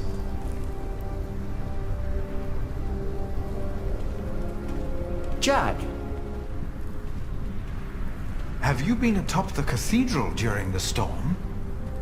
Don't worry, Philip. The storm isn't as bad up there. You shouldn't be up there risking your life. You should be with your children. Sally and Tommy have been asking for their parents all morning.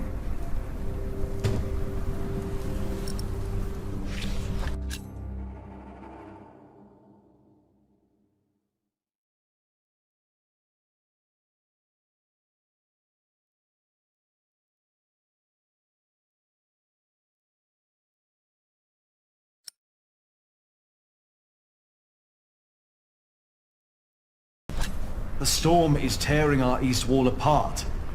If the storm works, I work. Jonathan, did you and the others come directly from Winchester? Yes, we did. What about Aliena? She stayed a day longer for the fleece fair. She should be on her way back now. In this storm? We didn't expect it to get worse. No one did. I am sure she'll be all right. I need to go. I think I know why the east wall is unstable. Yes? Why is that? I'm not sure, but I think the answer lies down in the crypt. I should hurry before it's too late. Jonathan is probably right. Aliena will be fine. Still, I'd feel better if she was here with us.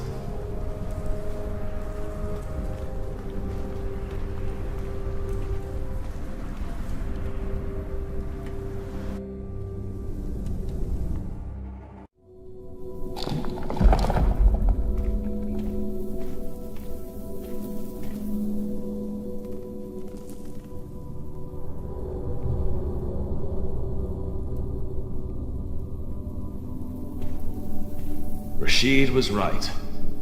People love to believe in miracles. The reason most people come to Kingsbridge now is for Philip's sermons. He tells them what they need to hear. He gives them hope.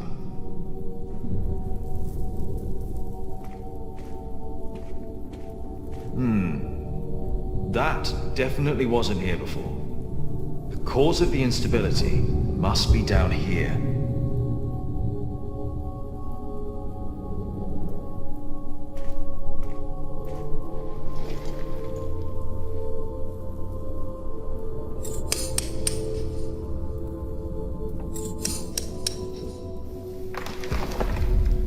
Here we go.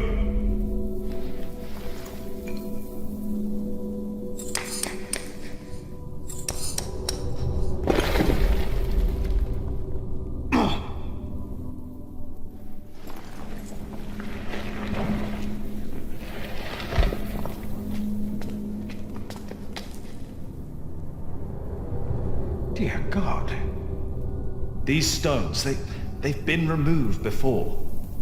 Whoever put them back just added some mortar on top of the stones to hide the fact that they were removed. The tile at the bottom was completely loose. What does that mean? I think it was an entrance. An entrance? To where? That's what we'll find out. Careful now. You've got the whole east wall on top of you.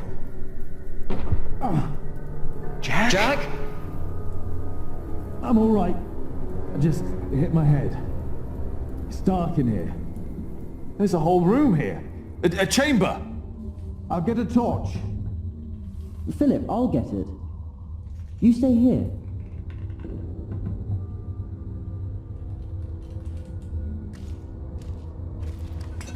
That's not wood.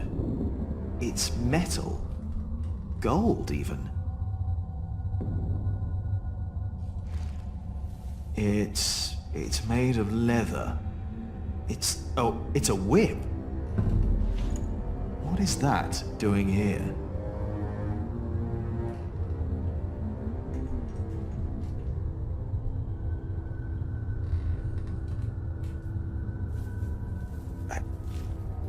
There's sand everywhere. Huh? It's a bed. What? There's a bed in here. What? Jonathan, we need that torch. I have the torch. All right, come in here. Should be safe.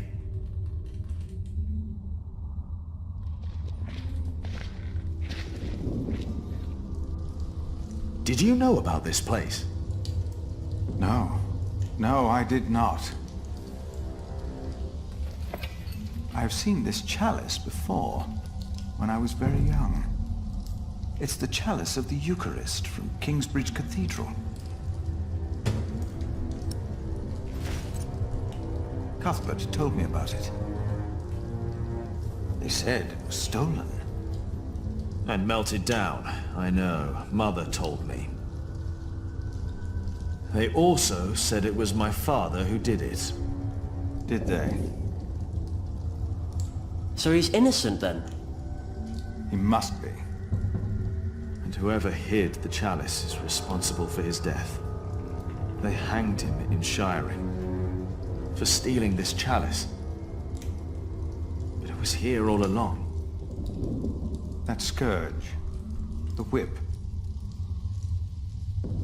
It belonged to Prior James.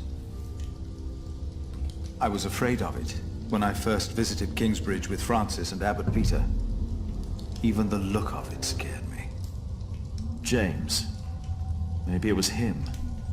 I think I saw him during the night of the fire in the cathedral. When the old cathedral burned down. There was a man in the fire. His shoulders were bloody, as if he had chastised himself. It is you! By God and the devil! He told me that he had sinned, that he had done something to me. Perhaps because I looked like my father. So he confessed for framing your father while he hid the cup here? But it couldn't have been James you saw. James died weeks before the fire. Did he? You said they never found his body. Maybe he hid down here. Maybe that's why the bed's here. Wait. Jack, you were in the burning cathedral. What were you doing there?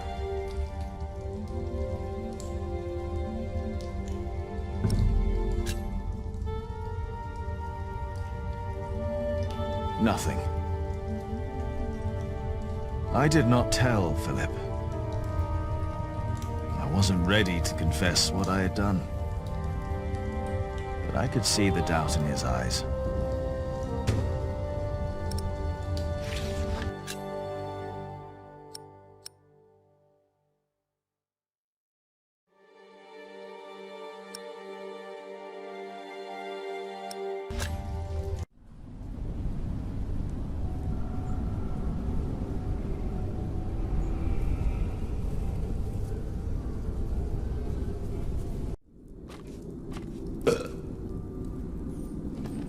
Wailerin, what do you want? Do you think it is wise to resign yourself to gluttony at times like these, while your people starve on the streets of Shiring?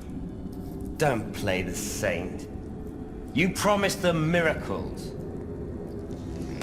and you make them pay. But your miracles never work out, do they? God works in ways that we cannot comprehend. My mother cannot walk. You failed. Again. What do you want? I came about a book. The Bible again? No. Philip of Gwynedd wrote it. And the church is displeased. Bishop Henry was enraged.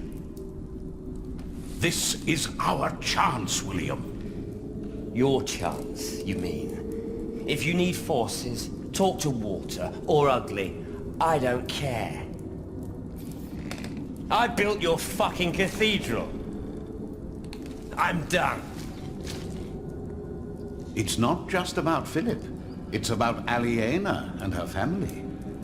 Don't mention that name. But have you not heard? King Stephen and Maud's son just signed a peace treaty. I don't care.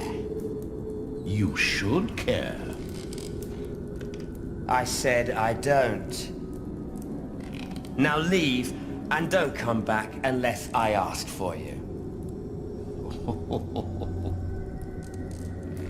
Where's my wife? They've not returned yet, Lord William. Then get me a whore! Now!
I am sorry for intruding, but I must ask you for shelter.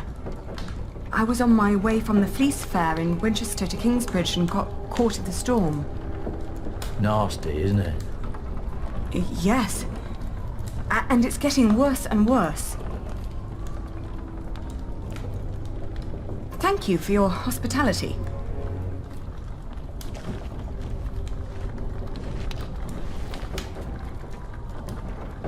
Someone! Help me!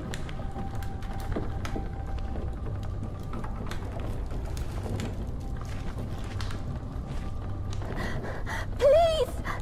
I need help!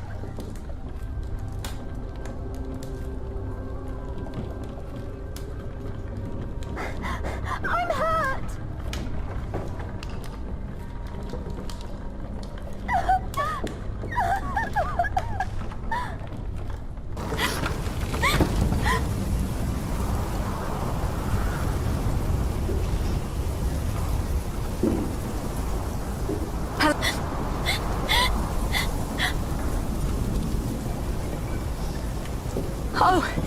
Oh dear, are you hurt?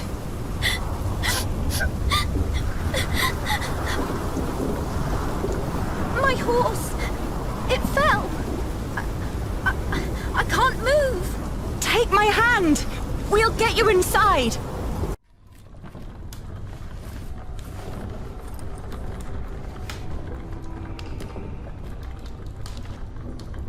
We'll only be here until it's safe to leave.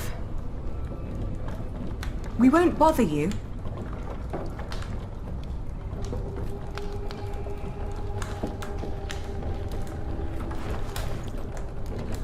I'm Aliena. What's your name? Elizabeth. Breathe, Elizabeth. You're safe now. Mm-hmm. Shake her, Mary.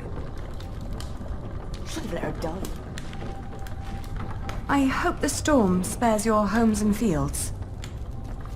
If only we had that much left. We still have our lives.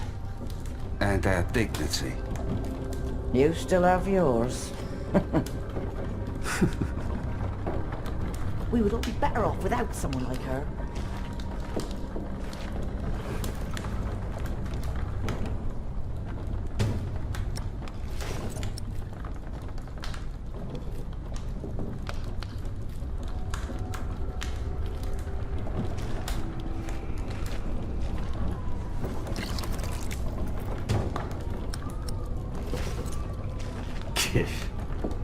We don't have much, but always enough for a lost soul. I don't like this.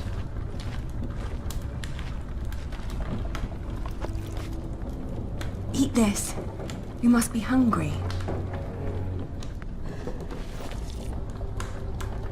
Thank you. That's nice of you. Why are you giving her soup? Dirt. That's what she deserves for dinner. What? Do you want her to starve? Please, don't start a fight. Oh,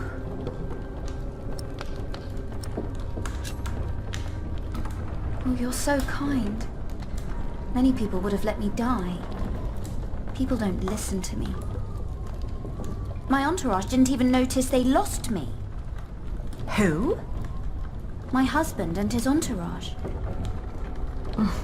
A fine husband you have. I divorced my last one for less than that. Divorced? Oh, he's just been beside himself ever since his mother. Maybe now you'll understand what loss feels like. And what you people are doing to us. Stop bullying her! Can't you see she's upset? How do they know you? This isn't right. Oh, I'm used to it. I guess that's how it is when your husband holds an office like that. He has to do a lot of things people don't like. And sometimes they recognize me, too. Wait.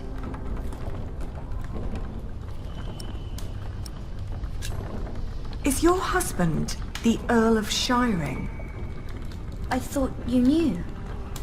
William Hamley. Oh, please don't abandon me too. I swear, I'm not... I can't... I used to know him when I was a girl. Really? Why did you marry him? My parents arranged it. And it was an honor to be picked. What's he like now? I loathe him with all my heart. How do you know him?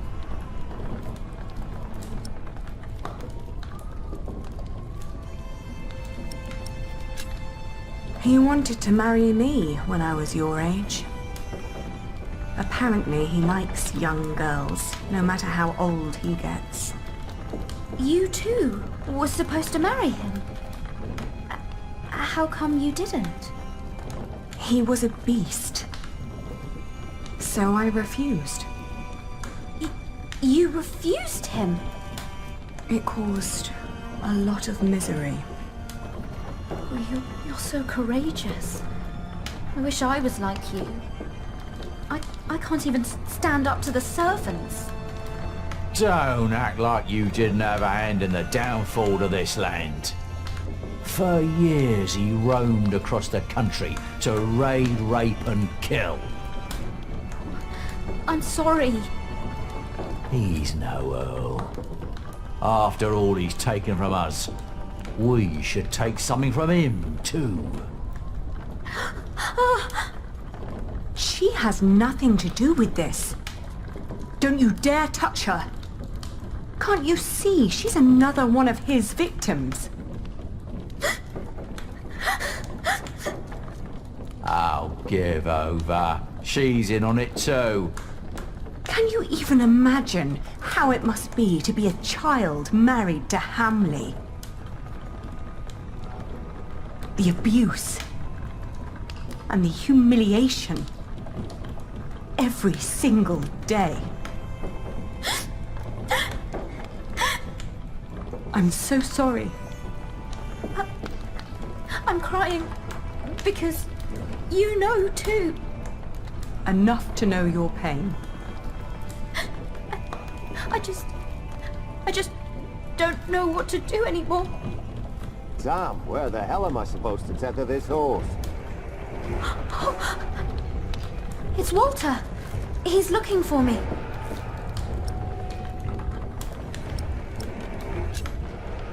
Quick, take this.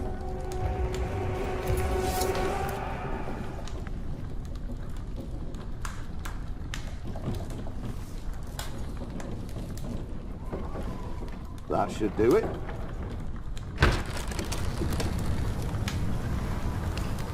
Walter. You? I've not seen you in a long time. William would be very pleased if I brought him your head. No! Don't harm her. If it wasn't for her, I'd be dead. She saved me from the storm. Did she now? Come on, we have to get back to the castle. We've lost too much time already. I won't let her go back. It's all right. You don't need to sacrifice yourself for me. Thank you for saving me and protecting me from these people. Come on now, we need to get going. William is waiting.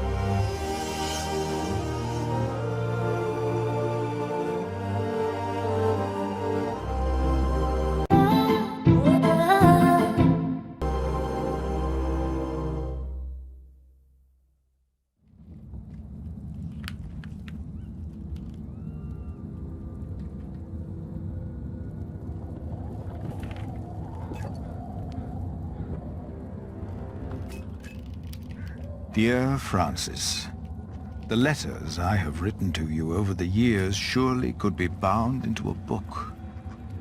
But only you know what my words in those letters amount to. It is different with the book I have written. It has found its way into priories throughout England and beyond. Because of my book, I may have to talk to Bishop Henry. But that is not the only thing that keeps me awake tonight.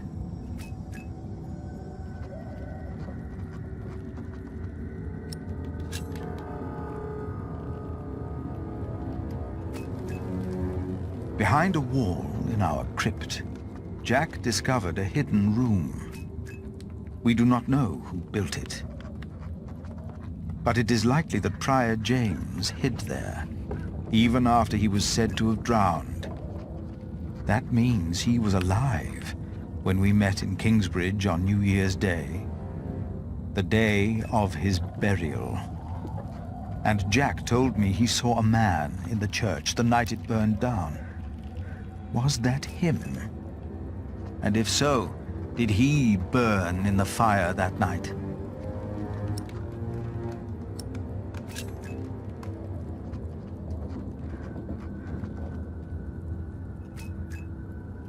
The dust storm and the drought are taking their toll on all of us. Thanks to our town wall, we are safe from the Earl and the outlaws. We've heard of places nearby being raided. We believe the attackers were William Hamley's men. We have enough food to last us another few weeks. But life has come to a halt. Martha believes there will be rain soon. That the storm is only a harbinger of rain. I hope that she is right.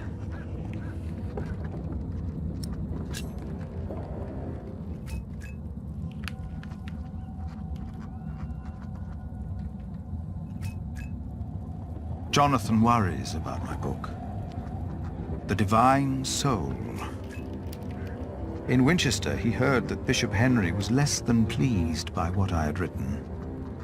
I am not naive enough to pretend I do not know why.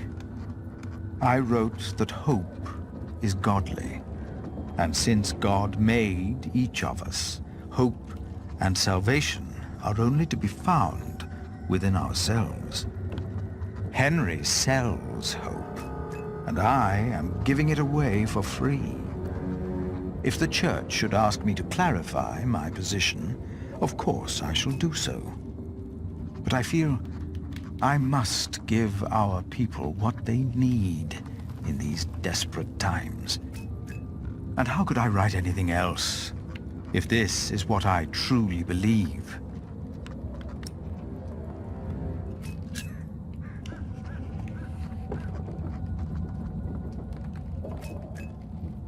It must be well after midnight. With you, I can be honest about what truly troubles me. Jack said that he was in the cathedral the night it burned down, and something told me he was responsible. He didn't say it out loud, but there was something in his eyes. I could see the truth. I know I am right. My God. Save yourselves! The Saint! We must save the Saint! Fire! The whole roof is in flames! My God! Don't go in there! Adolphus! The Saint! We must save him! No! No! Don't go! And as horrible as it may sound, I cannot find it in my heart just now to forgive Jack. Maybe because this confession comes too late, and from a man who I have learned to trust. This is the truth.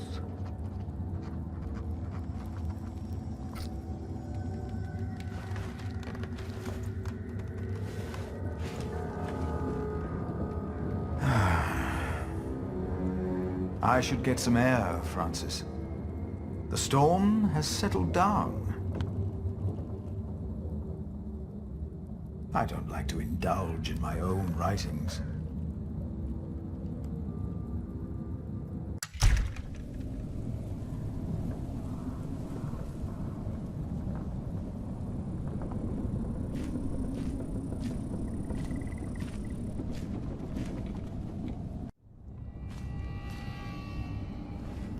Hello?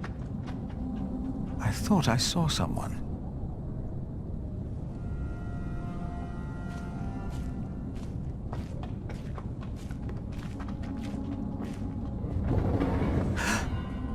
That came from the kitchen.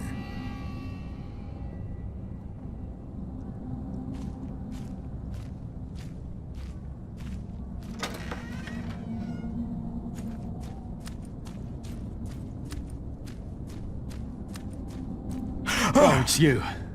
You startled me. I thought I heard something. Was that you? No, but I heard it too. Maybe Aliena came back. No. She's asleep. She returned a few hours ago. Damn it. Jack. Sorry. There's someone in the kitchen. Yes, I think you're right. Stay behind me. I'll go ahead.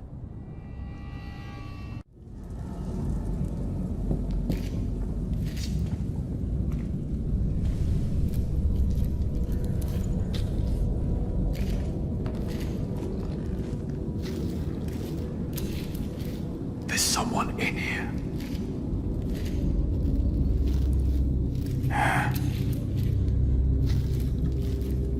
Outlaws.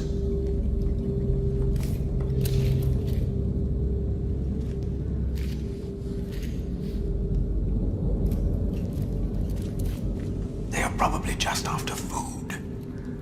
I will talk to them. All right.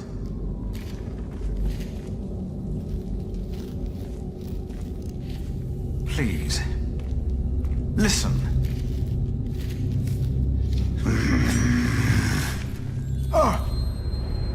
We don't mean you harm.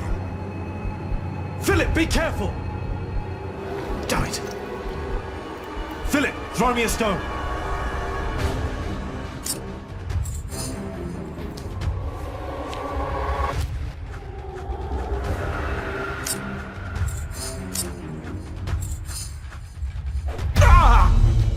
Jack, no! It's him. Brother Marcus. Brother Marcus? He took Cuthbert's keys to steal food here from the kitchen. Because of me, Remigius found out. And he left. We never saw him again. Looks like he came back.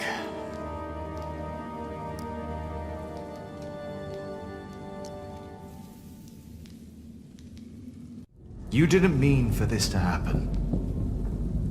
No, but... What about him? Don't be afraid. Ah! Why did you do that, you animal? I will get the others. No! What? He's just a child. Just a child. Jack forgave the child. Just like that. And I forgave him. For that was what he had been when he arrived in Kingsbridge. Just a child. Who was I to judge this man for not confessing what he had done? I had never told his wife, Aliena, that I was responsible for her fate, and for her father's. Even that night, when we all met, I did not dare to tell her.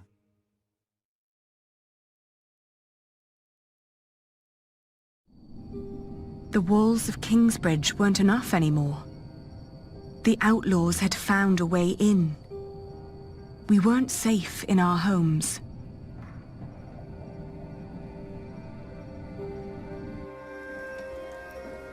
So this is what it has come to.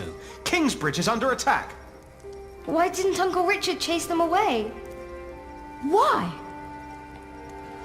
Now, do not exaggerate. This is not a siege. We only saw 2 of them, and one of them was a child. But they almost killed you.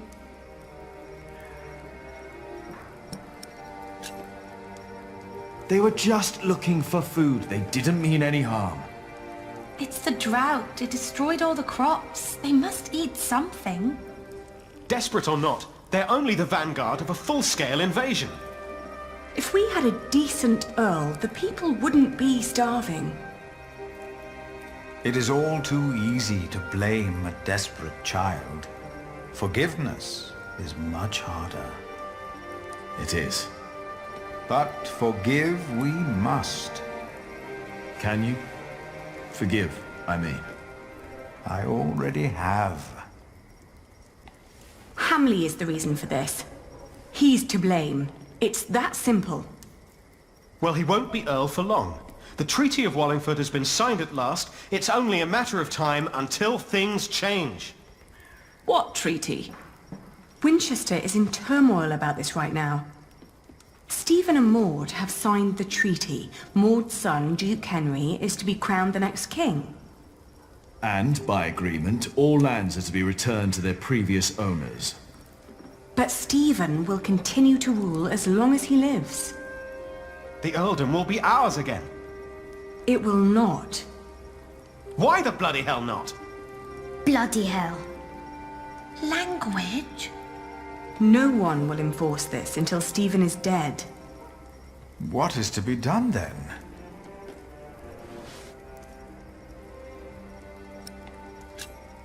We have to stay strong. Steadfast. We only have to wait until Hamley is stripped of power, right? That would take too long. Many more will starve or die by his sword. Well, if they're hungry, can't we just give them something to eat? I'll share. We should, and we will, but there are too many to feed them all. We must do something. Well, I cannot sit quietly and wait until Stephen dies of old age. The Treaty of Wallingford is in place. I won't wait for another 17 years. Not when I'm so close to fulfilling the promise I made to my father. You're right, but it wasn't William Hamley who came here last night. It's the outlaws we need to worry about. Well, what do we do about it? Ha! You know, we could solve all our problems with one blow. We could either fight those outlaws, or we could make them fight for us. Fight for you? Right! We could make them attack William Hamley. Huh. And while they're busy killing each other, we can plan a surprise attack. I won't have any of that. What about his mother? I've heard that Hamley still listens to her, that she still has a say in EARLCASTLE. Yes, let's tell his mother. If we spoke to Regan Hamley, we might not need a physical confrontation at all. That'll never work. We have to assault them and take back our father's castle. Even if that means fighting alongside the outlaws. I don't like either choice, to be honest. Neither do I. So, what do you think, Aliena?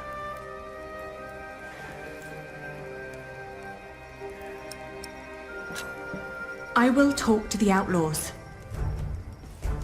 Maybe we can find someone who can speak on their behalf. And if there's no one, then we will. I'll ride with you. You won't, Cub. Not with that leg of yours. Your mother is right. Besides, if we all turn up, they might think we mean them harm.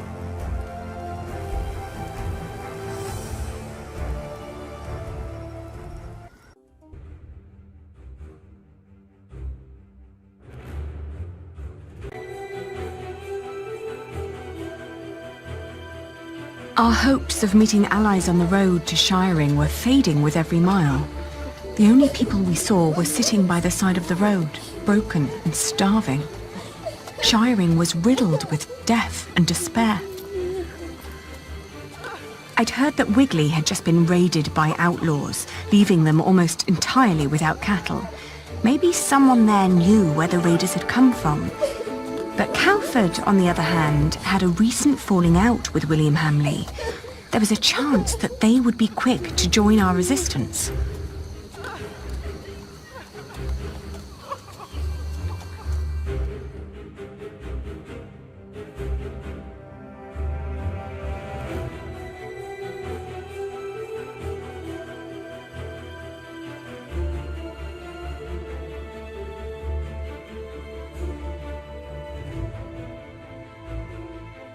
As we reached Wigley, we met a farmer tending to a scrawny chicken.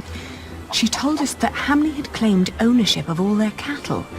Shortly after that, the cattle vanished. Raiders had taken it, throwing William Hamley into a fit of rage.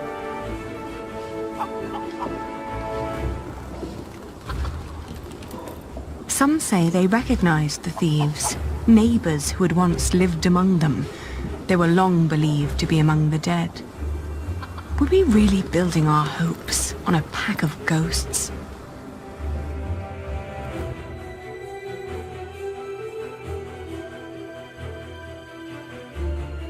We entered the village.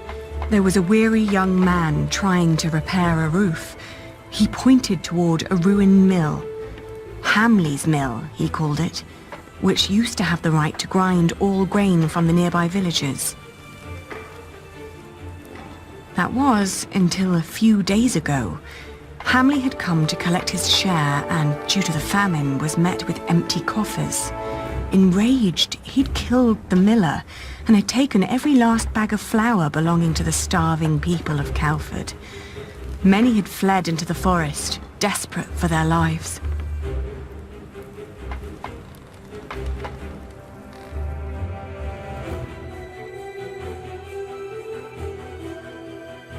On the road to Shiring, a shrouded figure jumped into our path. It was an outlaw. Fumbling a blunt sword once fit for a knight, he demanded our horses and coin. Richard calmly pulled out his own sword, shutting the man up immediately.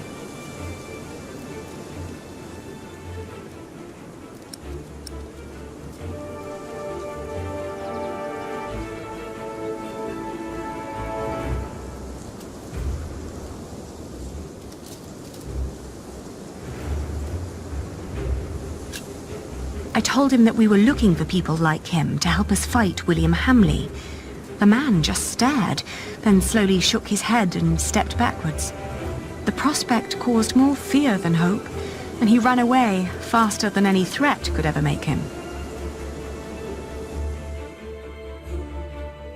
Shiring had been declining for years. Only the cathedral had been growing day by day, looming over the lands. That cathedral seemed to be sucking the land dry. Its presence was malevolent, like a bad omen.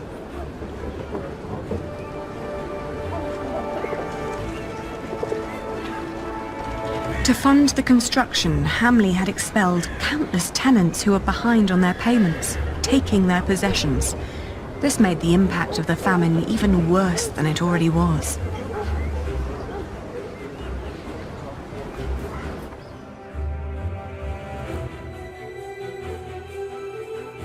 I'd been to Monksfield before. It was where I'd met Elizabeth, sheltering from the storm. Despite its few inhabitants, it had been a fairly large community with the best soil in the region. Now it was very much abandoned, its farmhouses raided and empty. There was nothing for us here. We needed a better lead for finding the outlaws.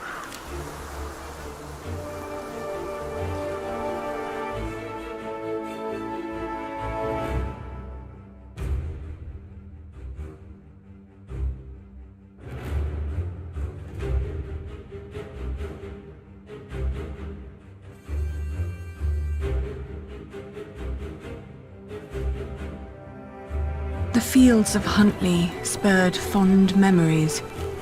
Here I'd negotiated my first deal to transport and sell the farmer's wool. Now the meadows had turned to straw and the sheep were dead.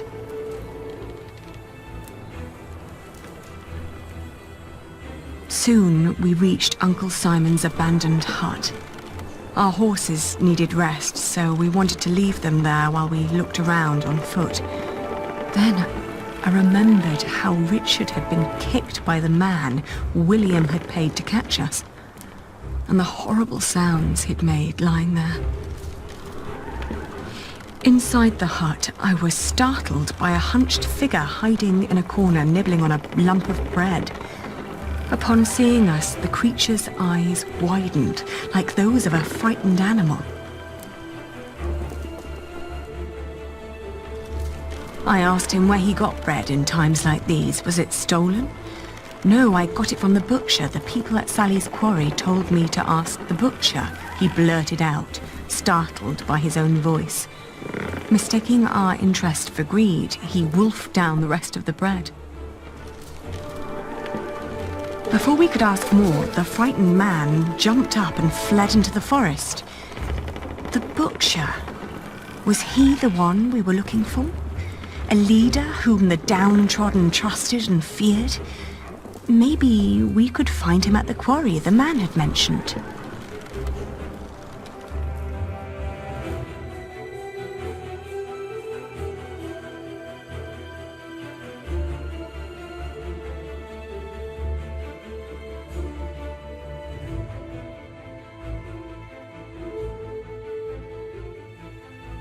The abandoned quarry was teeming with activity. Many poor souls were gathering around a fireplace, boiling a stew from meat and turnips. It was plain to see that these people weren't held together by blood or profession, but by hunger and desperation. And by their numbers, I thought, that could make them quite dangerous. Were these outlaws?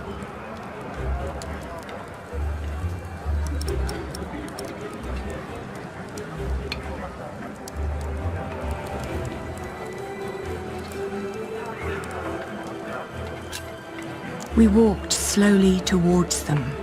I sensed that Richard was ready to draw his sword. The first one to notice us was a little girl. Swiftly pointing a finger at us, "Who are they?" she asked the others. All eyes darted towards us. Their reactions were as varied as their faces. Some looked afraid, curious, and confused. Others were full of hatred and contempt. "We're not here to hurt you," I explained. "We just want to talk." "Where can I find the butcher?" I asked. Their faces expressed anger and fear. I explained that we were looking for food. They told us that the butcher was still in Monksfield, but that meat would come every couple of days. I said that wouldn't be a problem, not knowing what they meant. It looked like our path would lead us back to Monksfield.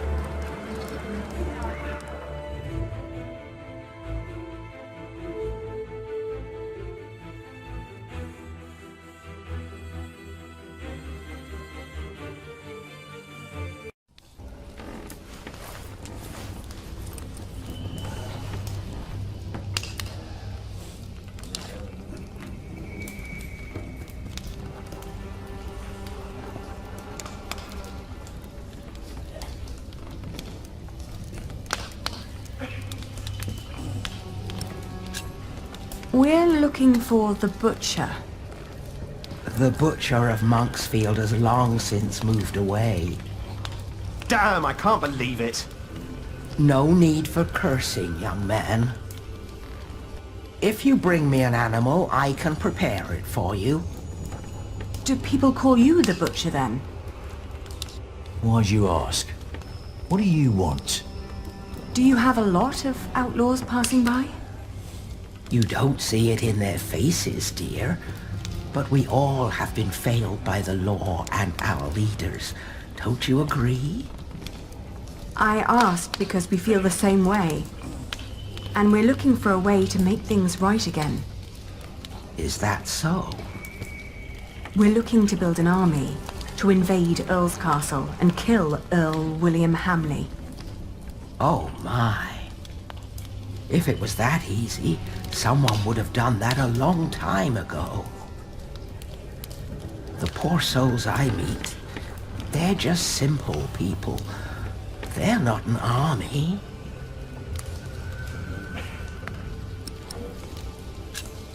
One of their own should lead them. Like you. You seem to take great care of your people. In their condition, most of them can barely kill a chicken, let alone a man. These people are mothers, fathers, hard workers, yes, but they are not soldiers. Right. She speaks true. It is the best chance we have. This is a battle for the sake of the people of Shiring, for all of us. It's rubbish. It's what it is. We are offering you a chance to rid the land of Hamley, to fight for your freedom. The last time I saw you, you showed kindness toward that young woman who was with you. I am willing to listen to a good soul, but I won't help you blindly. That woman that was here, that you helped, that was Hamley's wife. His wife, my God. How stupid do you think we are? Right, it's a trap. Well, how can these people put their life at risk if they do not trust you? You are not like us. Yeah. I know.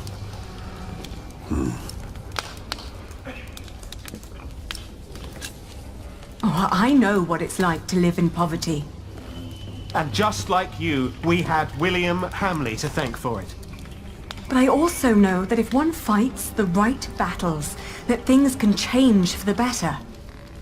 But they're starving, my child. They are weakened by poverty, hunger, and illness. Who are you to think you can face William Hamley?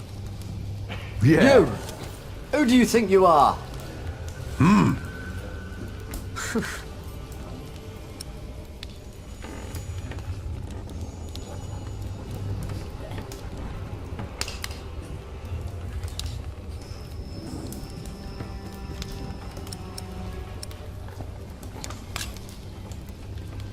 We are the children of Bartholomew, Earl of Shiring. Our father once ruled with a firm but benevolent hand. You must remember how good you had it. Well, better than now, but that's easy. He did have guts, though, trying to take on Stephen. So, you are his daughter and son, you say? Yes. All we know, we learned from him. Yeah, good point. Yeah. Yeah! Mm-hmm. Even if we work together, Hamley is too powerful. You ask us to sacrifice our lives for your noble cause, these people will die.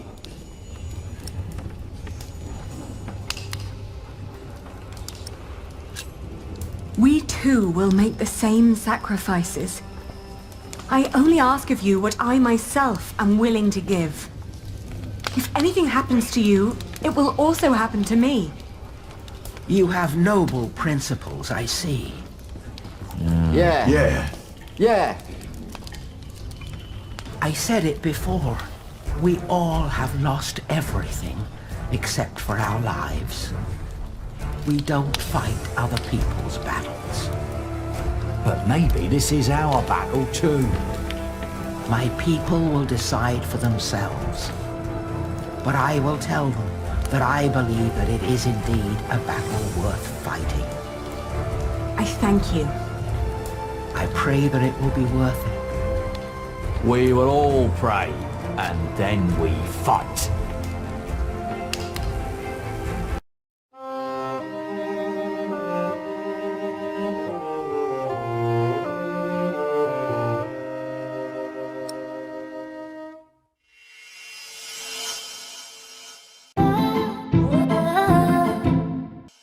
And so, after 17 years, I finally returned to the place I'd once called home.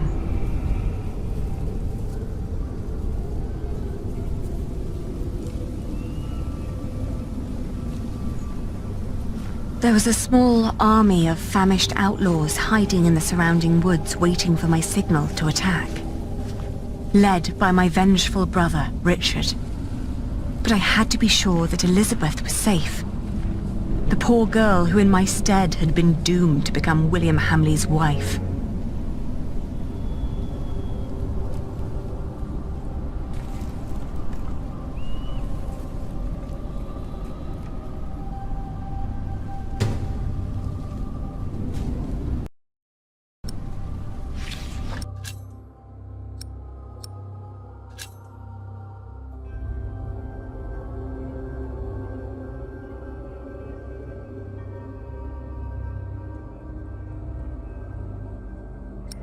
Get in line and stay in line. You'll all get your chance to pay your dues to Lord Hamley, you hear? So no pushing.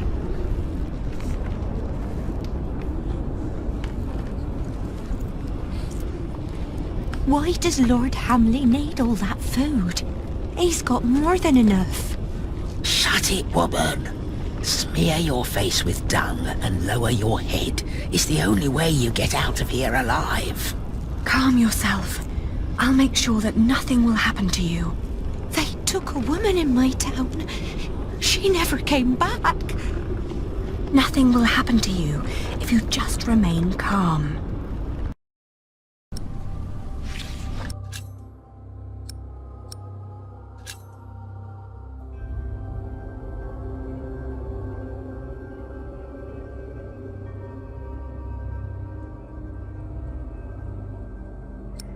Get in line and stay in line. You'll all get your chance to pay your dues to Lord Hamley, you hear? So no pushing.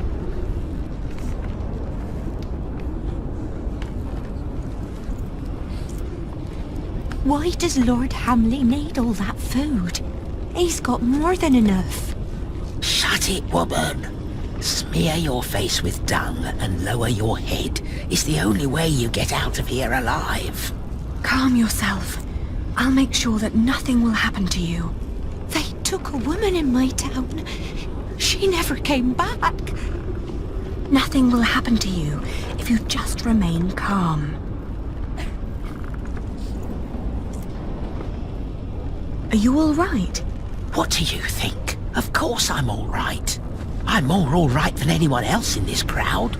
Just because Lord Hamley insists on women to deliver the tributes, don't mean you have to send your youngest and prettiest. Fools. Patience, patience.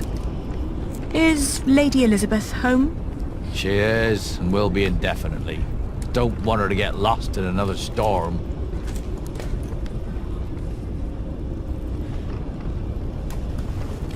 I'm just a shepherd's daughter. I have no business here. Shut up! Bloody beggars.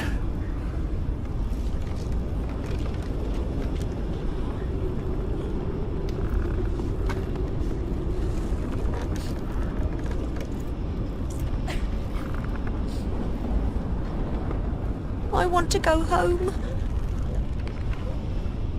Oi, you there! Yes, I meant you. That's a pretty face you got there. You're coming with me. What? Leave her. Take me instead. Well, whatever. You'll walk to the other side of the yard and talk to Walter. He'll get you settled. And don't you dare stray from the path.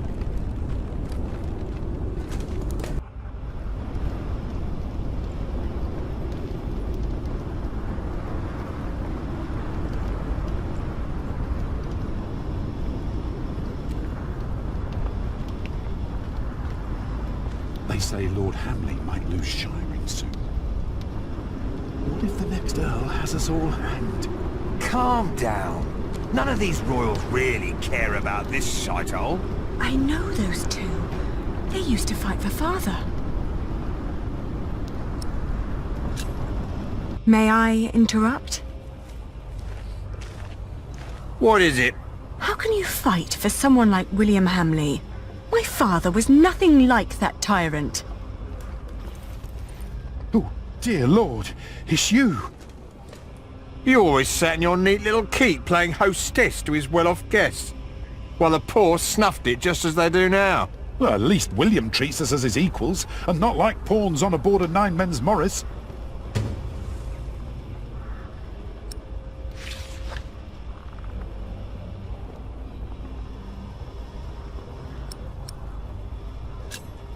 Was my father really that bad? Your mother could have answered that question.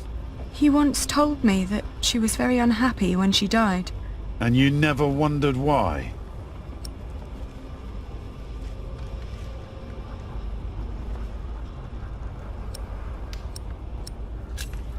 My father was a good Earl. Keep on telling yourself that. But that's not our story. Many knights fighting for him were former outlaws who had nowhere to go anymore. Your father may have given us food and shelter, but it was no better than what you'd give to livestock. I'm looking for Lady Elizabeth Hamley. She's caring for Lady Regan inside the keep. But only Lord William and Walter are allowed to go there. And they'll kill you if they find you there. So you won't help me? We've already helped you more than enough by not ratting you out. Don't tell anyone that you saw me. We won't, if you promise to leave now.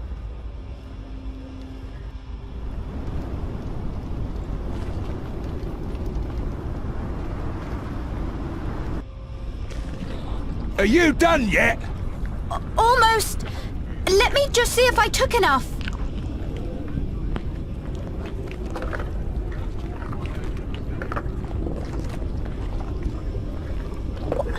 What are you doing here?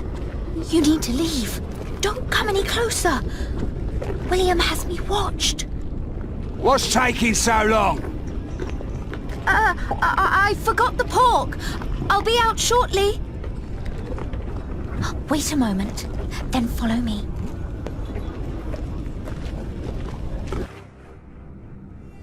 We don't have much time. You will look for me any moment now. So why did you come? King Stephen has declared a truce with Empress Maud. William's tyranny is over. This land might finally see peace again. That's why I'm here, to talk to his mother. But if we can't agree upon terms, I'm afraid we will have to take EARLCASTLE by force. There's an army of outlaws hiding in the woods waiting for my signal. Will people die? Yes, people will die. That's why you have to come with me. I can't. Not without Lady Regan. You need to save Lady Regan first. I can try, but I can't promise. I won't leave until I know she's safe. I'm sorry. Hurry up in there! Or do you want me to come in and pull you out? I need to go. Maybe Walter can take you to Lady Regan. Walter? William's dog? Don't call him that. He's not as bad as people say he is.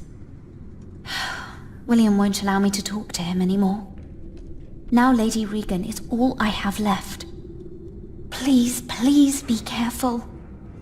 I will.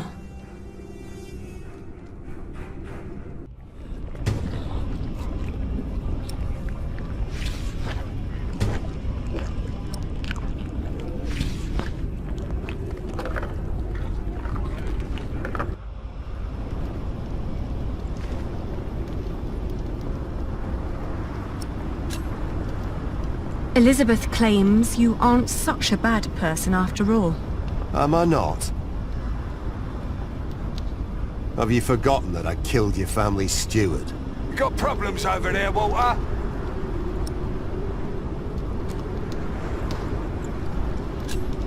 I would be a better ruler than my father. I know my father wasn't always a good and just person. He killed, just as William does.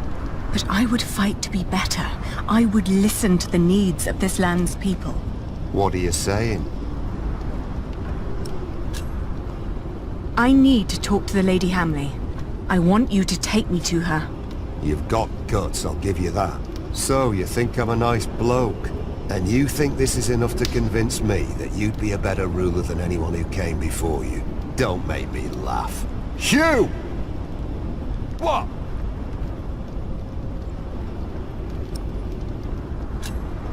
I promise, once my family is back in charge, things will get better for everyone.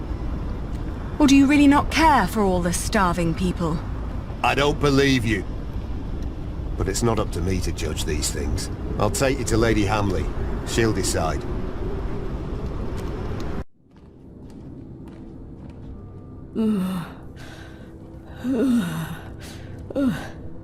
My lady? Elizabeth, could you get me some water, dear? Yes, my lady. But first I need you to wake up, my lady. There is someone who wants to see you. It's the Lady Aliena. The Lady Aliena? When did that bitch become nobility again?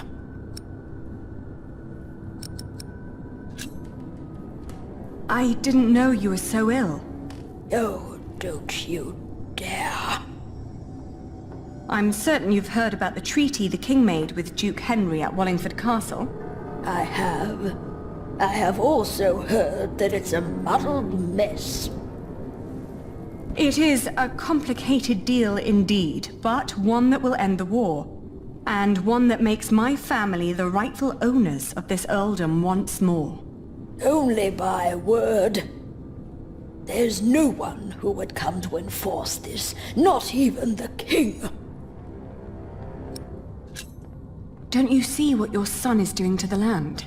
Soon there won't be an earldom left to rule for anyone. That's a lie.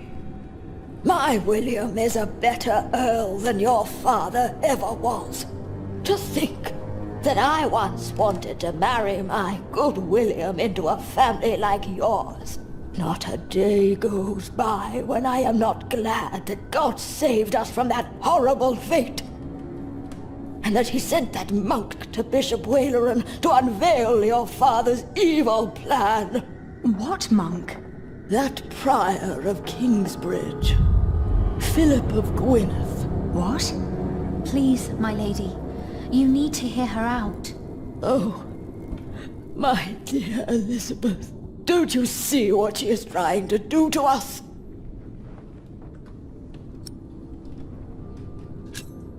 If you don't listen, people will die. I just want to make sure that everyone stays safe. Safe from what? From a pack of impotent monks? My lady. The Lady Aliena came here to make things better. She has only ever made things worse. She mocked my son for wanting to marry her. She had every right to deny him. What? How can you say that? He is your husband. He's good to you. If it wasn't for Walter, I'm sure William would have killed me already. I have an army outside the gates, ready to attack. What? It's up to you if this ends in a bloodbath or not. Oh! It's all up to you. In the name of the true Earl of Shiring, make them suffer! They're coming. Mother, we're being attacked. What's going on here? What's that bitch doing here? She's trying to bargain. She's trying to take everything. Is she? Is she now? Leave it. Shut up, old man.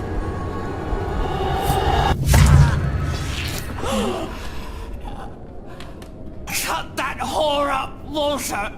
No. You brought this on yourself. You bloody traitor! Someone get up here! Men! You will pay. You will all pay for this.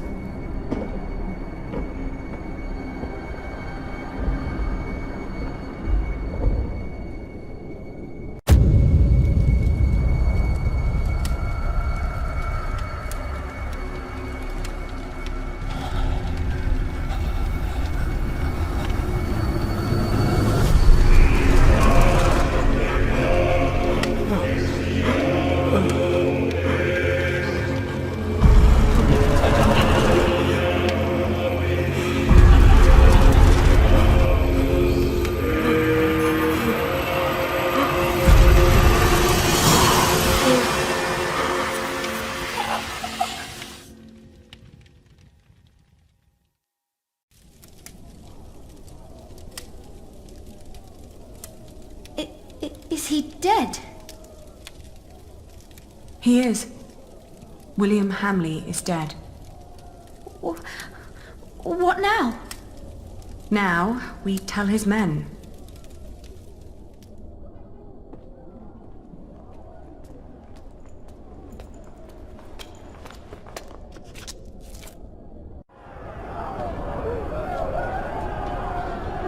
Stop! Stop fighting!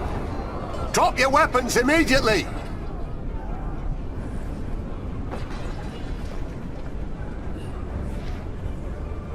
Behold the banner of the new Earl of Shiring!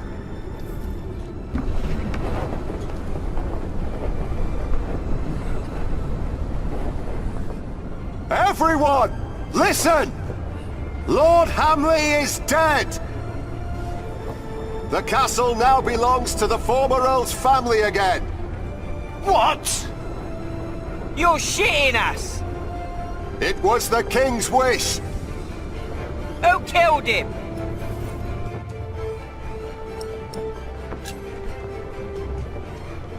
He knew that the king was about to take the earldom away from him.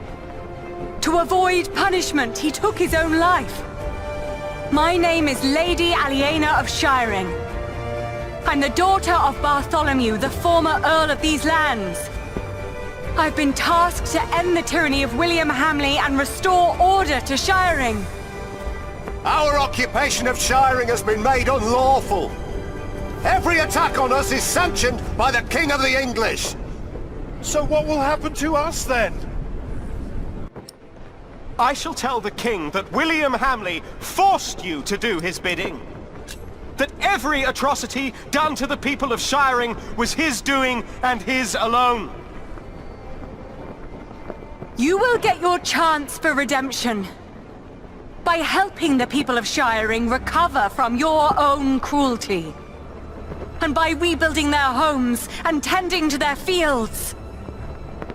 Ali, I know that you're a much better leader than I. Without you, we would never have come this far. You never hesitated with swearing and fulfilling the oath to father. In the end, I will be the Earl in name only, but you shall be the true ruler of Shiring. Richard, thank you. I owe you a lot, Ali. The tyranny of William Hamley is over! The Earldom of Shiring belongs to its rightful heir!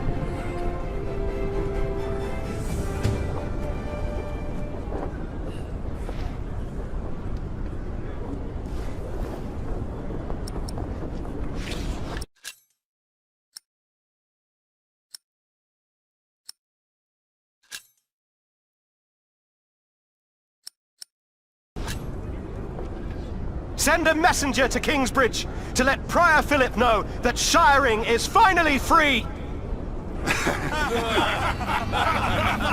What is it? Why are they laughing? You can send a messenger if you want, but there won't be much of a Prior left when he arrives. Ali, what's going on?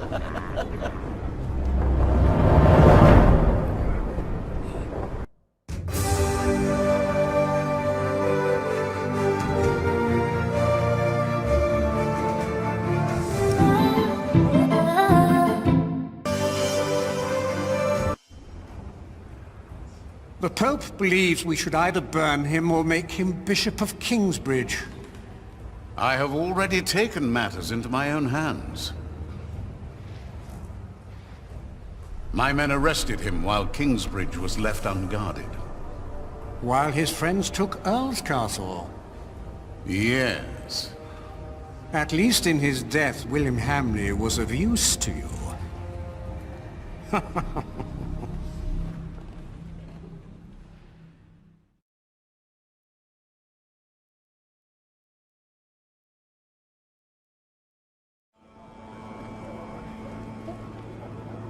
Look at all these people. Seems like they're enjoying themselves. They never change. You drooling dogs should be ashamed! Shut up, you old hag! Ellen? I'm not feeling well. I'll stay with you. Go ahead, we'll come after you. Quick, you can't be too late. Is your mother ill? It's not that. This is where they hanged my father.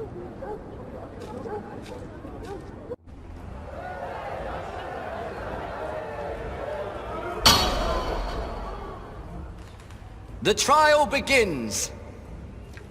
The judges. Brother of Stephen, King of the English. The Right Reverend Bishop Henry of Winchester. Her Highness, the Countess Lady Aliena of Shiring. Presiding over the trial, the Right Reverend Bishop of Shiring and Kingsbridge, Waileron Bygod.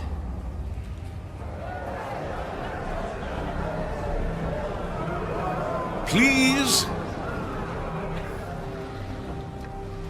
The Church is not without fault. We have gathered here today before the eyes of God to accuse one of our own. He wrote in his book that the Church and the papacy are not necessary as intercessors between God and man. That God is in man, that all men are equal, and that each sinner is as close to our Lord as the Pope himself.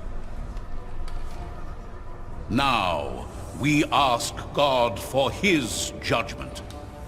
For his is the kingdom, the power, and the glory.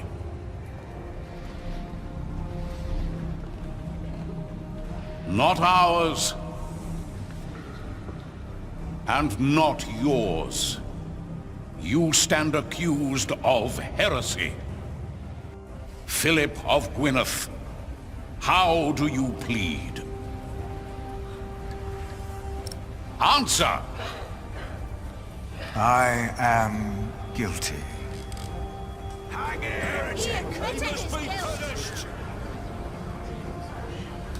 I am deeply saddened.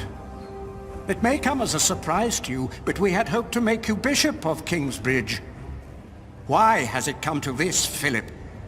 In part, I am to blame. I supported Philip in his early years. I demand that Philip be removed from his position of prior immediately. No! And that he remain in captivity until such time that Shiring and all of England have healed from the poisonous words he has dispersed. No! What?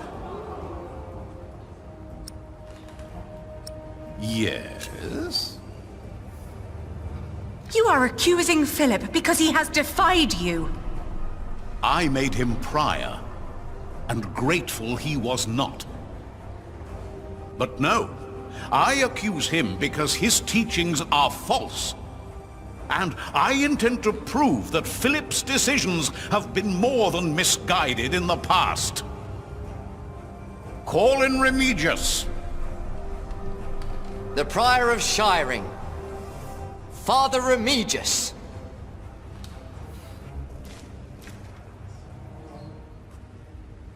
My bishop. Tell the court, Remigius, what you have told me. For many years, I served as sub-prior of Kingsbridge. First for Prior James, then for the accused. What was your first impression of him? I was offended by his bluntness and accusations during the chapter discussions. What else? Prior Philip did not hesitate to give refuge to the people fleeing EARLCASTLE in the winter that our king died.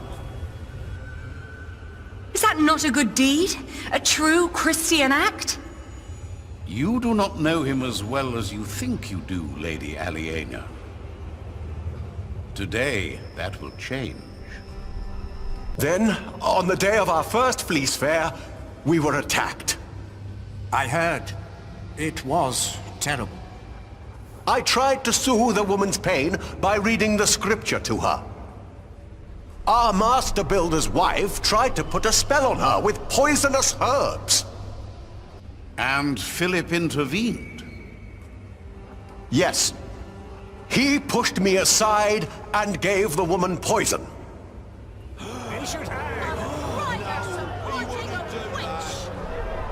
It is worse than I thought. It was no poison. And then there was the day the Virgin Mary's statue arrived in Kingsbridge. I did not believe it was a miracle.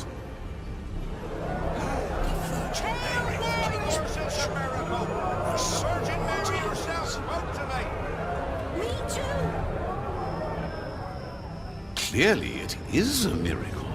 I hear of many who were healed in Kingsbridge. Yes! Amen! Oh, Mary, bless us all! Well, I soon realized it was a true miracle, but Philip did not. He was only after the money people donated at the Virgin Shrine. That is why I left. That too! Amen. I believe there is one more thing you have not told us about. Something very important. Yes. Philip has fathered a child! I knew it! A son. And he raised him in the priory. He is guilty! Jonathan of Kingsbridge, step forward.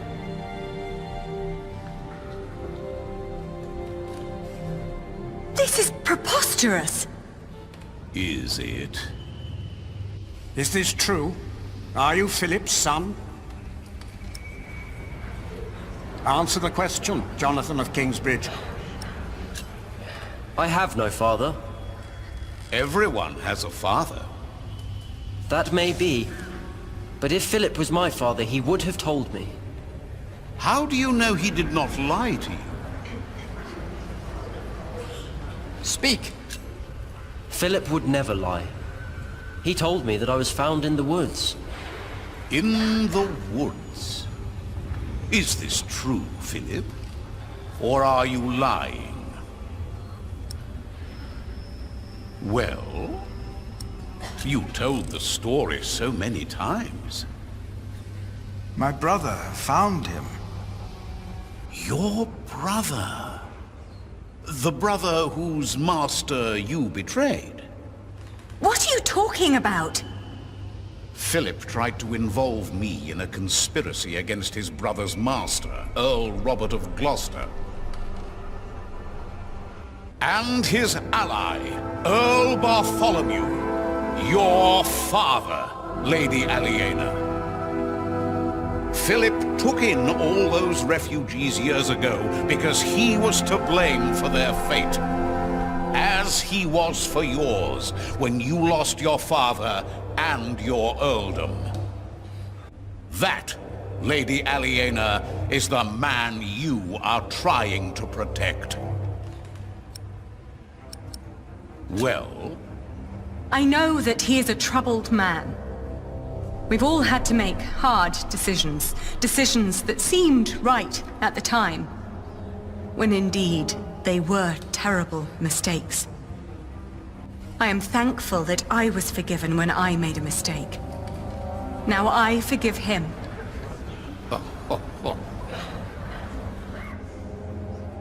Let us now return to the problem at hand. There is a man who witnessed how Jonathan was found in the forest. A man who can shed light on who Jonathan's father really is. And who is that? My husband. Step forward.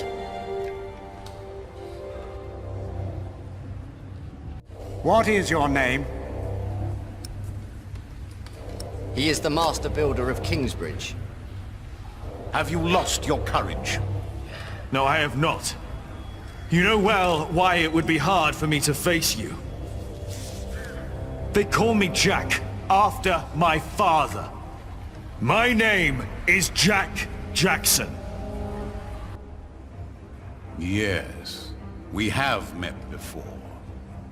How old were you when you allegedly saw Jonathan as a child in the woods? 12. But I know what I saw. Philip told the truth. You were a child. And what were you doing there, in the woods? I was living in the forest, with my mother. They were outlaws. Prior Remigius is the most trustworthy witness we've seen today, and his statement was quite damning to Philip. The distant memories of an outlawed child cannot convince me otherwise. He fathered a child! Let him go! He would never do that! And yet, Lady Aliena is right. We do not know enough to judge him as harshly as you proposed, Bishop Waleran. You are right, Bishop Henry. As I said, it is not up to us to judge this man. Philip of Gwynedd has admitted part of his guilt, but how guilty is he? We ask God for his judgment. As Bishop of Kingsbridge and Shiring, I demand an ordeal by fire. This is madness! Philip of Gwynedd will be tried and judged at the stake. If he is innocent, God will save him from the flames. If he is not, then he will burn as the heretic and sinner God has declared him to be. No!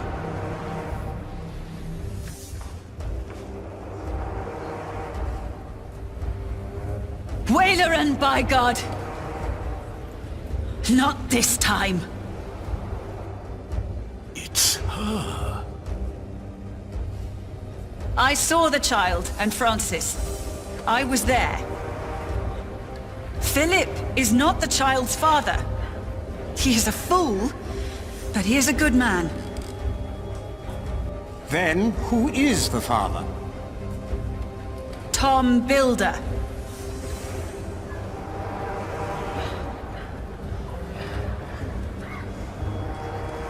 They are all in this together. This woman is a witch and an outlaw, living in sin with a thief. He was hanged in Shiring 30 years ago. He was not a thief. He was a good man. You've murdered him, Waileran, by God. What is this nonsense? He was a thief. He stole a golden chalice and melted it down and sold it. What chalice? The chalice of the Eucharist. He stole it from the Cathedral of Kingsbridge. Sacrilege. Yes, Prior James of Kingsbridge caught him red-handed.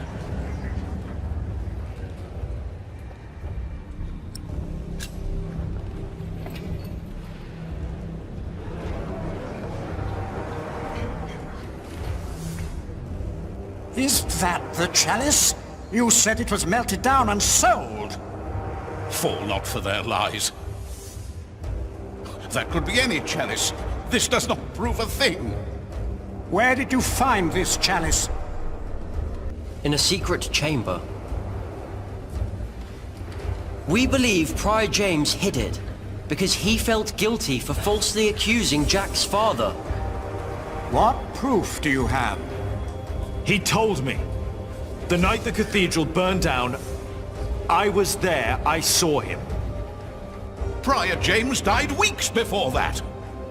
No, he did not. Bishop Henry, he speaks the truth. Order!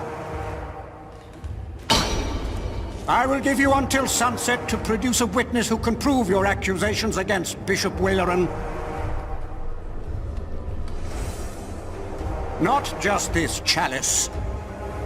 If you fail to do this, I will make sure you are tried for defamation. Philip of Gwynedd, you will stay under arrest. The trial recommences at sunset.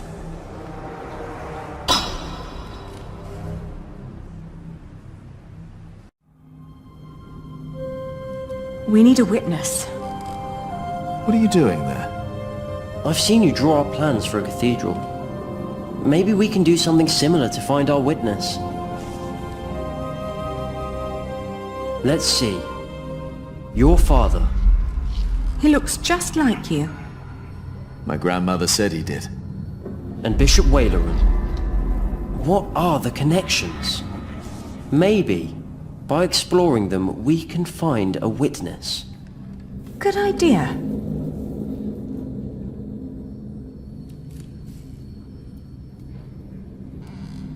Jack's father.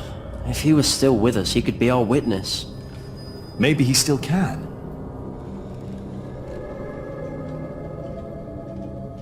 Bishop Waileran is at the center of all this.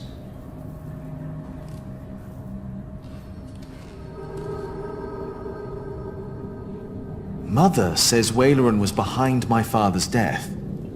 And she said he wasn't alone. There were 3 men responsible for your father's death. Bishop Waileran, Percy Hamley, back then he was the Sheriff of Shiring, and Prior James of Kingsbridge.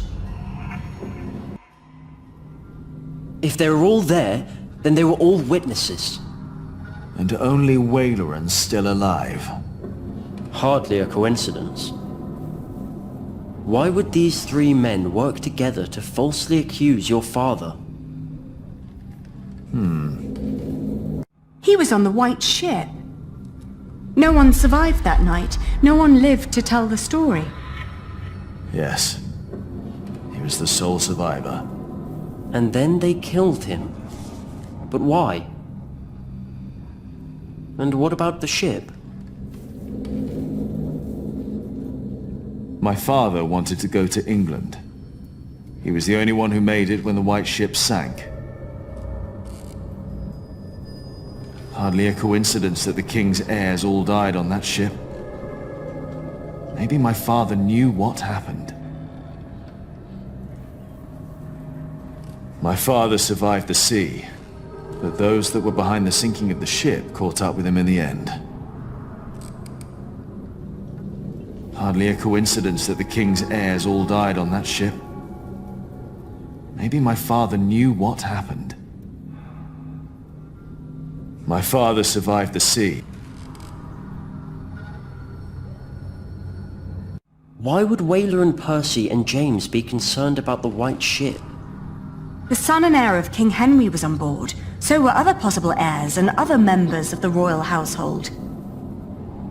I heard that Stephen was supposed to be on the ship as well, but became ill.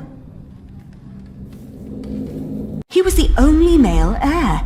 The only threats were the king's daughter Maud and her half-brother Earl Robert, and they've been at war ever since. And your father, Earl Bartholomew. He was a threat. He tried to stop Stephen and paid for that with his life. Maybe my father saw something on the White Ship. Proof that Stephen was involved.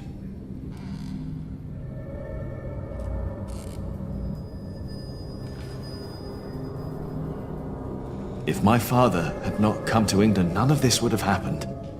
Perhaps. Or maybe it would have happened to someone else. That's true. Waleran would have hurt others. He's responsible for all this. And we'll prove that.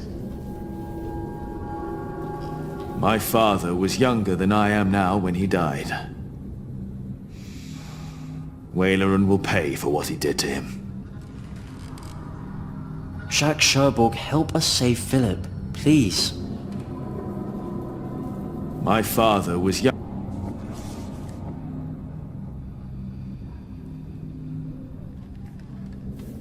I wonder if my father ever learned why he was killed.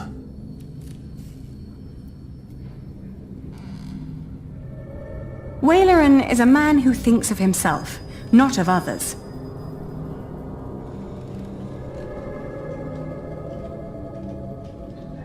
William Hamley's father? Percy Hamley was the sheriff of Shiring. Well, he could have ordered your father to be hanged. But he was arrested and held in Kingsbridge first. Prior James claimed that my father had committed theft. Now, what about Prior James? James was the prior of Kingsbridge. That's where they say your father stole the chalice, melted it and sold it. But we know that's not true. As we found it, Philip recognized the chalice. But Bishop Henry wants a witness. The chalice isn't enough. But it's an important lead for us.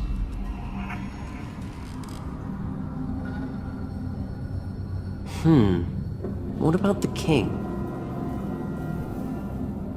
Do you really believe the king is involved in all this? Well, that would at least explain why Waleran asked Bishop Henry to be part of this trial. Right. He's Stephen's brother. They seem to have known each other for a long time.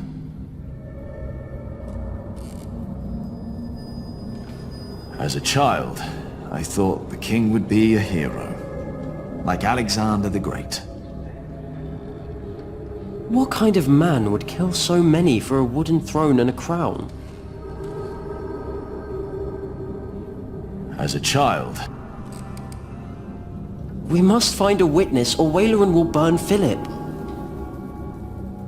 Waleran is a man who thinks of him. If only James was still with us. He regretted what he did. Maybe he would have helped us to save Philip. In a way, he is helping us. Without him, we would not have found the chalice. I think I understand now why Philip warned us against mixing religion and politics. God will judge him for his sins. I think I understand. I think we're getting closer. Waleran and James probably thought no one would think twice if they claimed he'd stolen such a treasure. They made sure the people would see him as a sinner and demand for him to be hanged. This chalice was used during Mass to hold the wine of the Eucharist. Waylerin and James probably thought no one would... They made sure the people would see him as a sinner and demand for him to be hanged.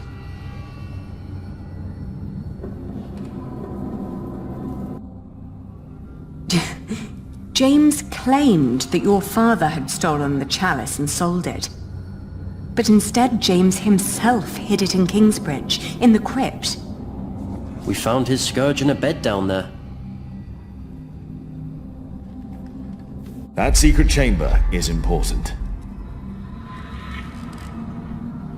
We're close. The secret room was there, all these years. Almost as if it was lying in wait. What kind of man would kill so many for a wooden throne and a crown?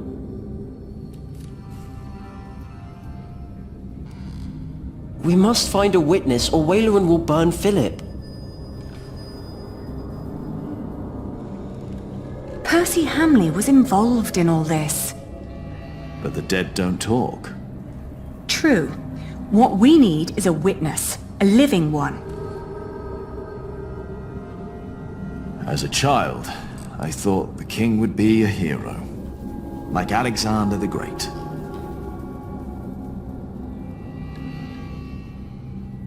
Jacques Cherbourg, help us save Philip, please. This chalice was used during Mass to hold the wine of the Eucharist. God will judge him for his sins.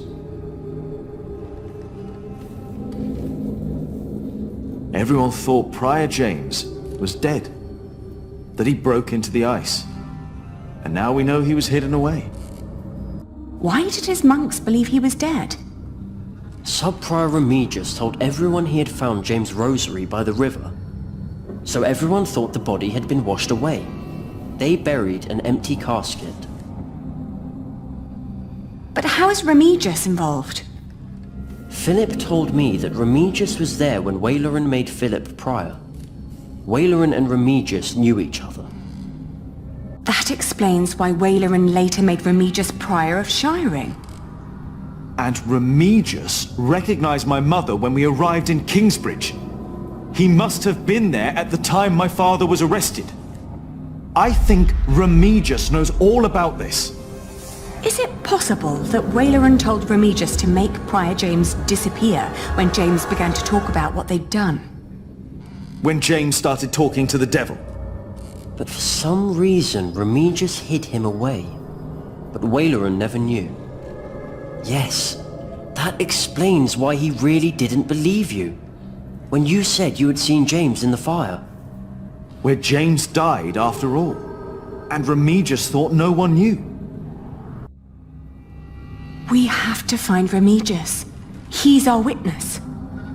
Let's hurry. It's getting dark already. The trial will continue soon. People know you two. You shouldn't walk around shiring like that. He's right. I'll go look for him. All right. Take care of yourself. And Jonathan. Yes? We will talk later about what was said today. About Tom. All right. Remigius, now where are you?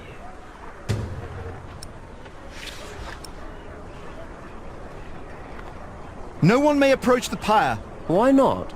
Bishop Henry's orders. All right.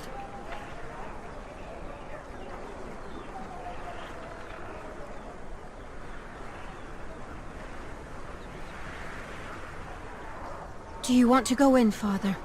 No, not yet. Thank you. Are you not with Prior Philip? Yes, I am. I pray they'll set him free. He's a good man. He is a heretic! You're fools! Look at yourselves! Who are you to judge a man who has never hurt anyone? Forgive them, Father. We don't judge him, but God will!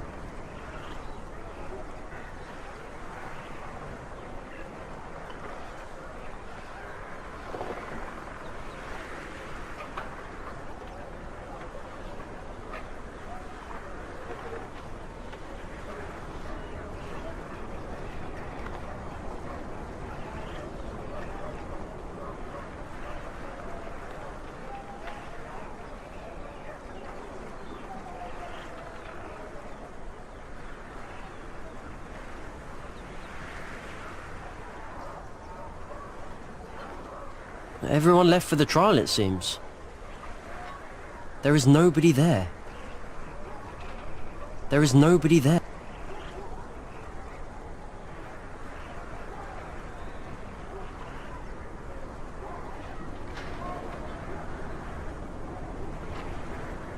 Remigius? I don't think he's here.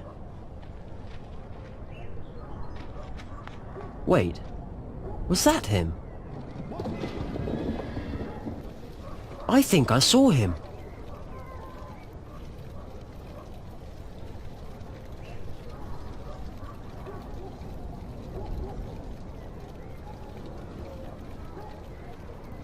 Hello?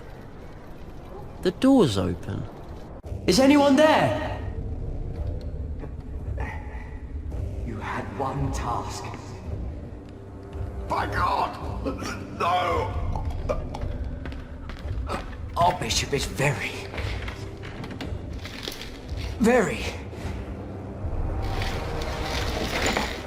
displeased. No! What are you doing? I'm doing what is asked of me. Stop it!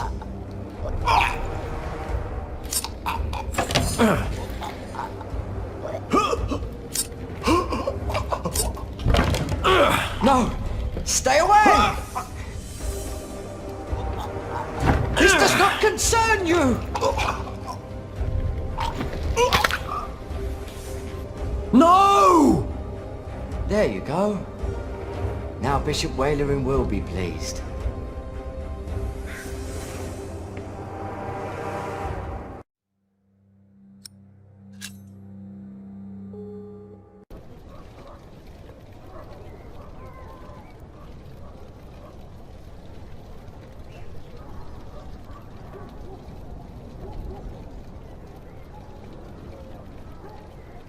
Hello? The door's open. Is anyone there? You had one task. By God! No! Our bishop is very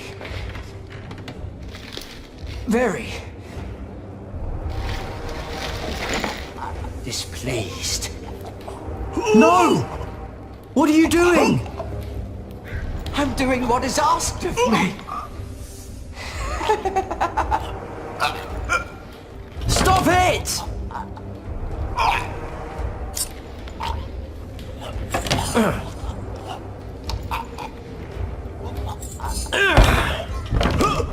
No! Stay away!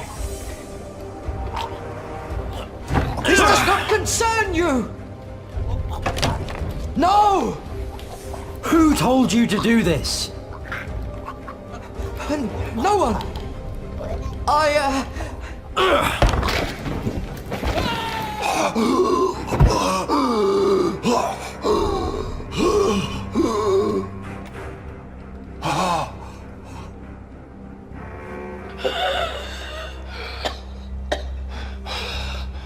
Why did he do this to you? I will tell you. I will tell everyone. Do you have a witness? Father Remigius, Prior of Shiring. Where is Timothy? What they told you is true. Bishop Wailerin wanted the jongleur Jacques Cherbourg dead. He ordered our Prior James to frame him. And so he did. This is a lie! Is it? James lost his mind because of what he did for you. He was about to tell everyone the truth. And then you ordered me to kill him. Nonsense! Let him speak. I couldn't do it. I hit him, but he died in the fire. Jack saw him. It was him. I found the bones after the fire, and I buried them. You should put an end to this, Henry. You really should. Why would I? You should stop this, for your own sake. You knew about all this. Why would I care if that jongleur lived or died? Your brother cared. The jongleur survived the sinking of the White Ship. He saw how your brother's men killed the king's family so that he could take the throne. This is preposterous! Bishop Henry and King Stephen ordered us to kill the man. You want the truth? That's the truth. Right there. It is not.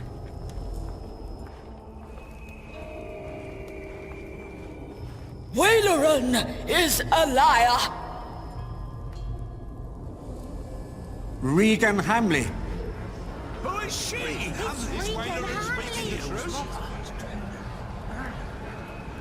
I have waited long enough for this day. It is time I raise my voice. The woman, Ellen, she spoke the truth. 3 men were responsible for the death of the jongleur. James, the prior of Kingsbridge. The sheriff, my husband, Percy Hamley. But it was Waileran who was behind it. And only Waileran. No! He had heard rumors about the White Ship, about our king. He had hoped to win the king's favor by hanging an innocent man. But it was not just me. They all knew. Take him away.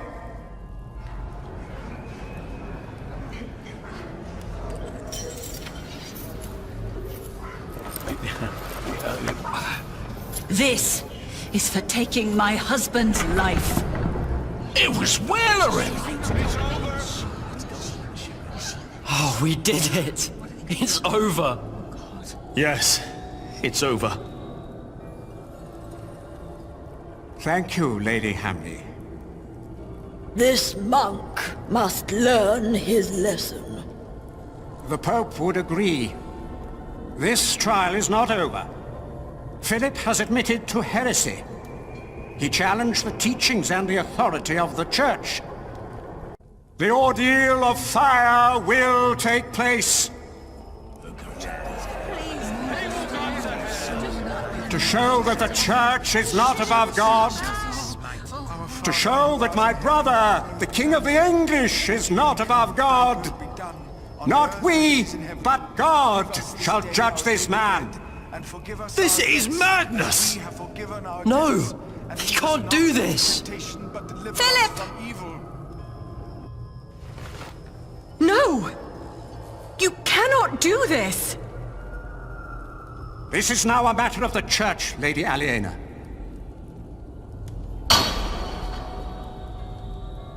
My brother, the King, and I accepted the traitor Waileran into our midst. We were fools and sinners, even if we did not know. I pray that our Lord will save Philip from these flames, for his salvation shall be a salvation for all of us sinners. Our Father, who art in heaven, hallowed be thy name. Thy kingdom come, thy will be done, on earth as it is in heaven. Give Light the pyre! My God, there must be something we can do! Stop this madness!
Ah, Philip. It is so good to see you, Jonathan. Tell me, how are things at St. John in the Forest? Francis is well. That is wonderful. Yes, he enjoys the life there. You look worried, Jonathan. Well, you have a visitor. He just arrived. Is that not a good thing, Jonathan? Who is it? That is just it. I wasn't sure if you wanted to see him.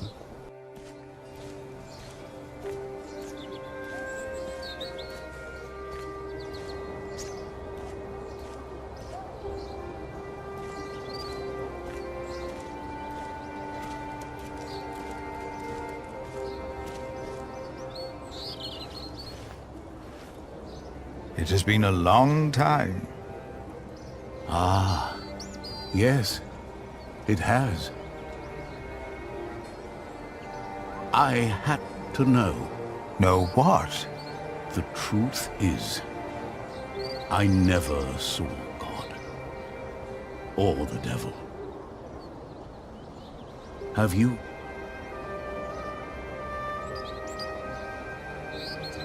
Oh Lord, deliver us from evil. Our Father, who art in heaven, My God, hallowed be there thy must name. be something we can Thy do! kingdom come, Stop this thy will be done on earth as it is Are in you heaven. blind? Do you not know that a fire will burn any man, no matter who he is? Why are you doing this? After Wayland's words, there is doubt in their hearts about my motives, about my brothers. No words can erase that doubt, but God can. Our Lord is a cleansing fire.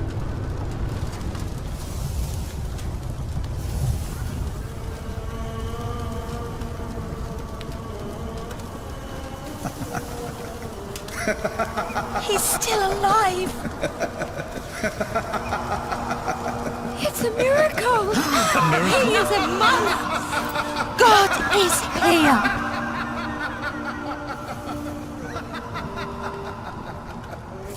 How is this possible? It's all a matter of perspective.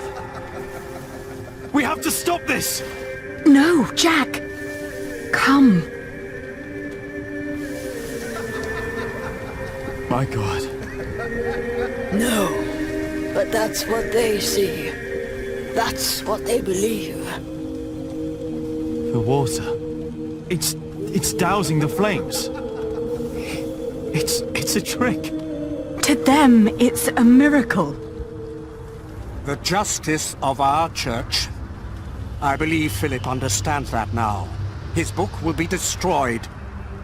If you or your friends ever mention the White Ship again, I promise you will take Prior Philip's place. And God will not be as forgiving. Their faith in you and your church is restored. I say it was worth sparing that monk's life.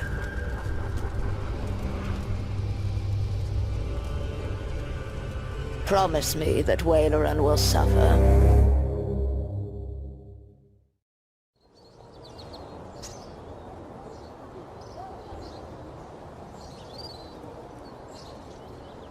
Philip? Yes? Did you see God? Did he save you that night?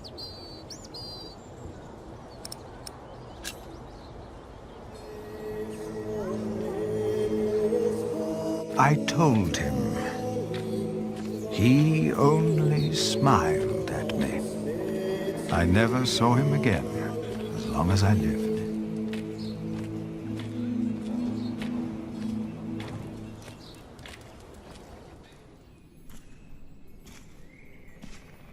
Philip is back. Philip!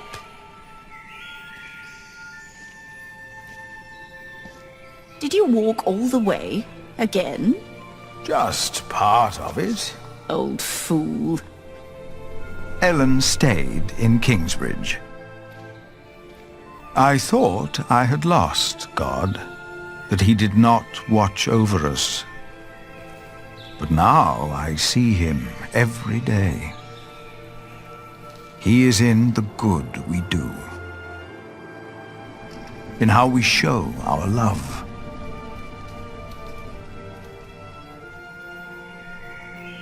Jack's hands had become rough, his hair grey. But his eyes still burned bright, like hot coals. It's good to see you. Aliena's gaze could be as stern as her father's had been. But her heart and wit made her a leader people did not follow out of fear, but out of respect and loyalty. Jonathan told us you had a visitor. Just an old friend. What do you think of this window? Jonathan came to look more and more like his father, Tom. As Prior of Kingsbridge, he is also a builder of sorts. I use mostly warm colours. What good are the large windows if it feels cold? Sally is as stubborn and as gifted as her parents. It is her stained glass windows the light is falling through. She has children of her own now. And I'd like to show you the plans for the new cloister. Tommy will be the next master builder, and is as silent as his grandfather was. Once I heard him admonish his father to be more serious at work. Jack only smiled. He knew Tommy was right. Martha stayed in Kingsbridge as well. She was always there for every one of us. Is the judge done now? I don't know. Why don't you ask him yourself? Is the judge done now? It will never be done. Not in my lifetime. Not in yours. Remember us for what we did, for who we were, and maybe for what we tried to be.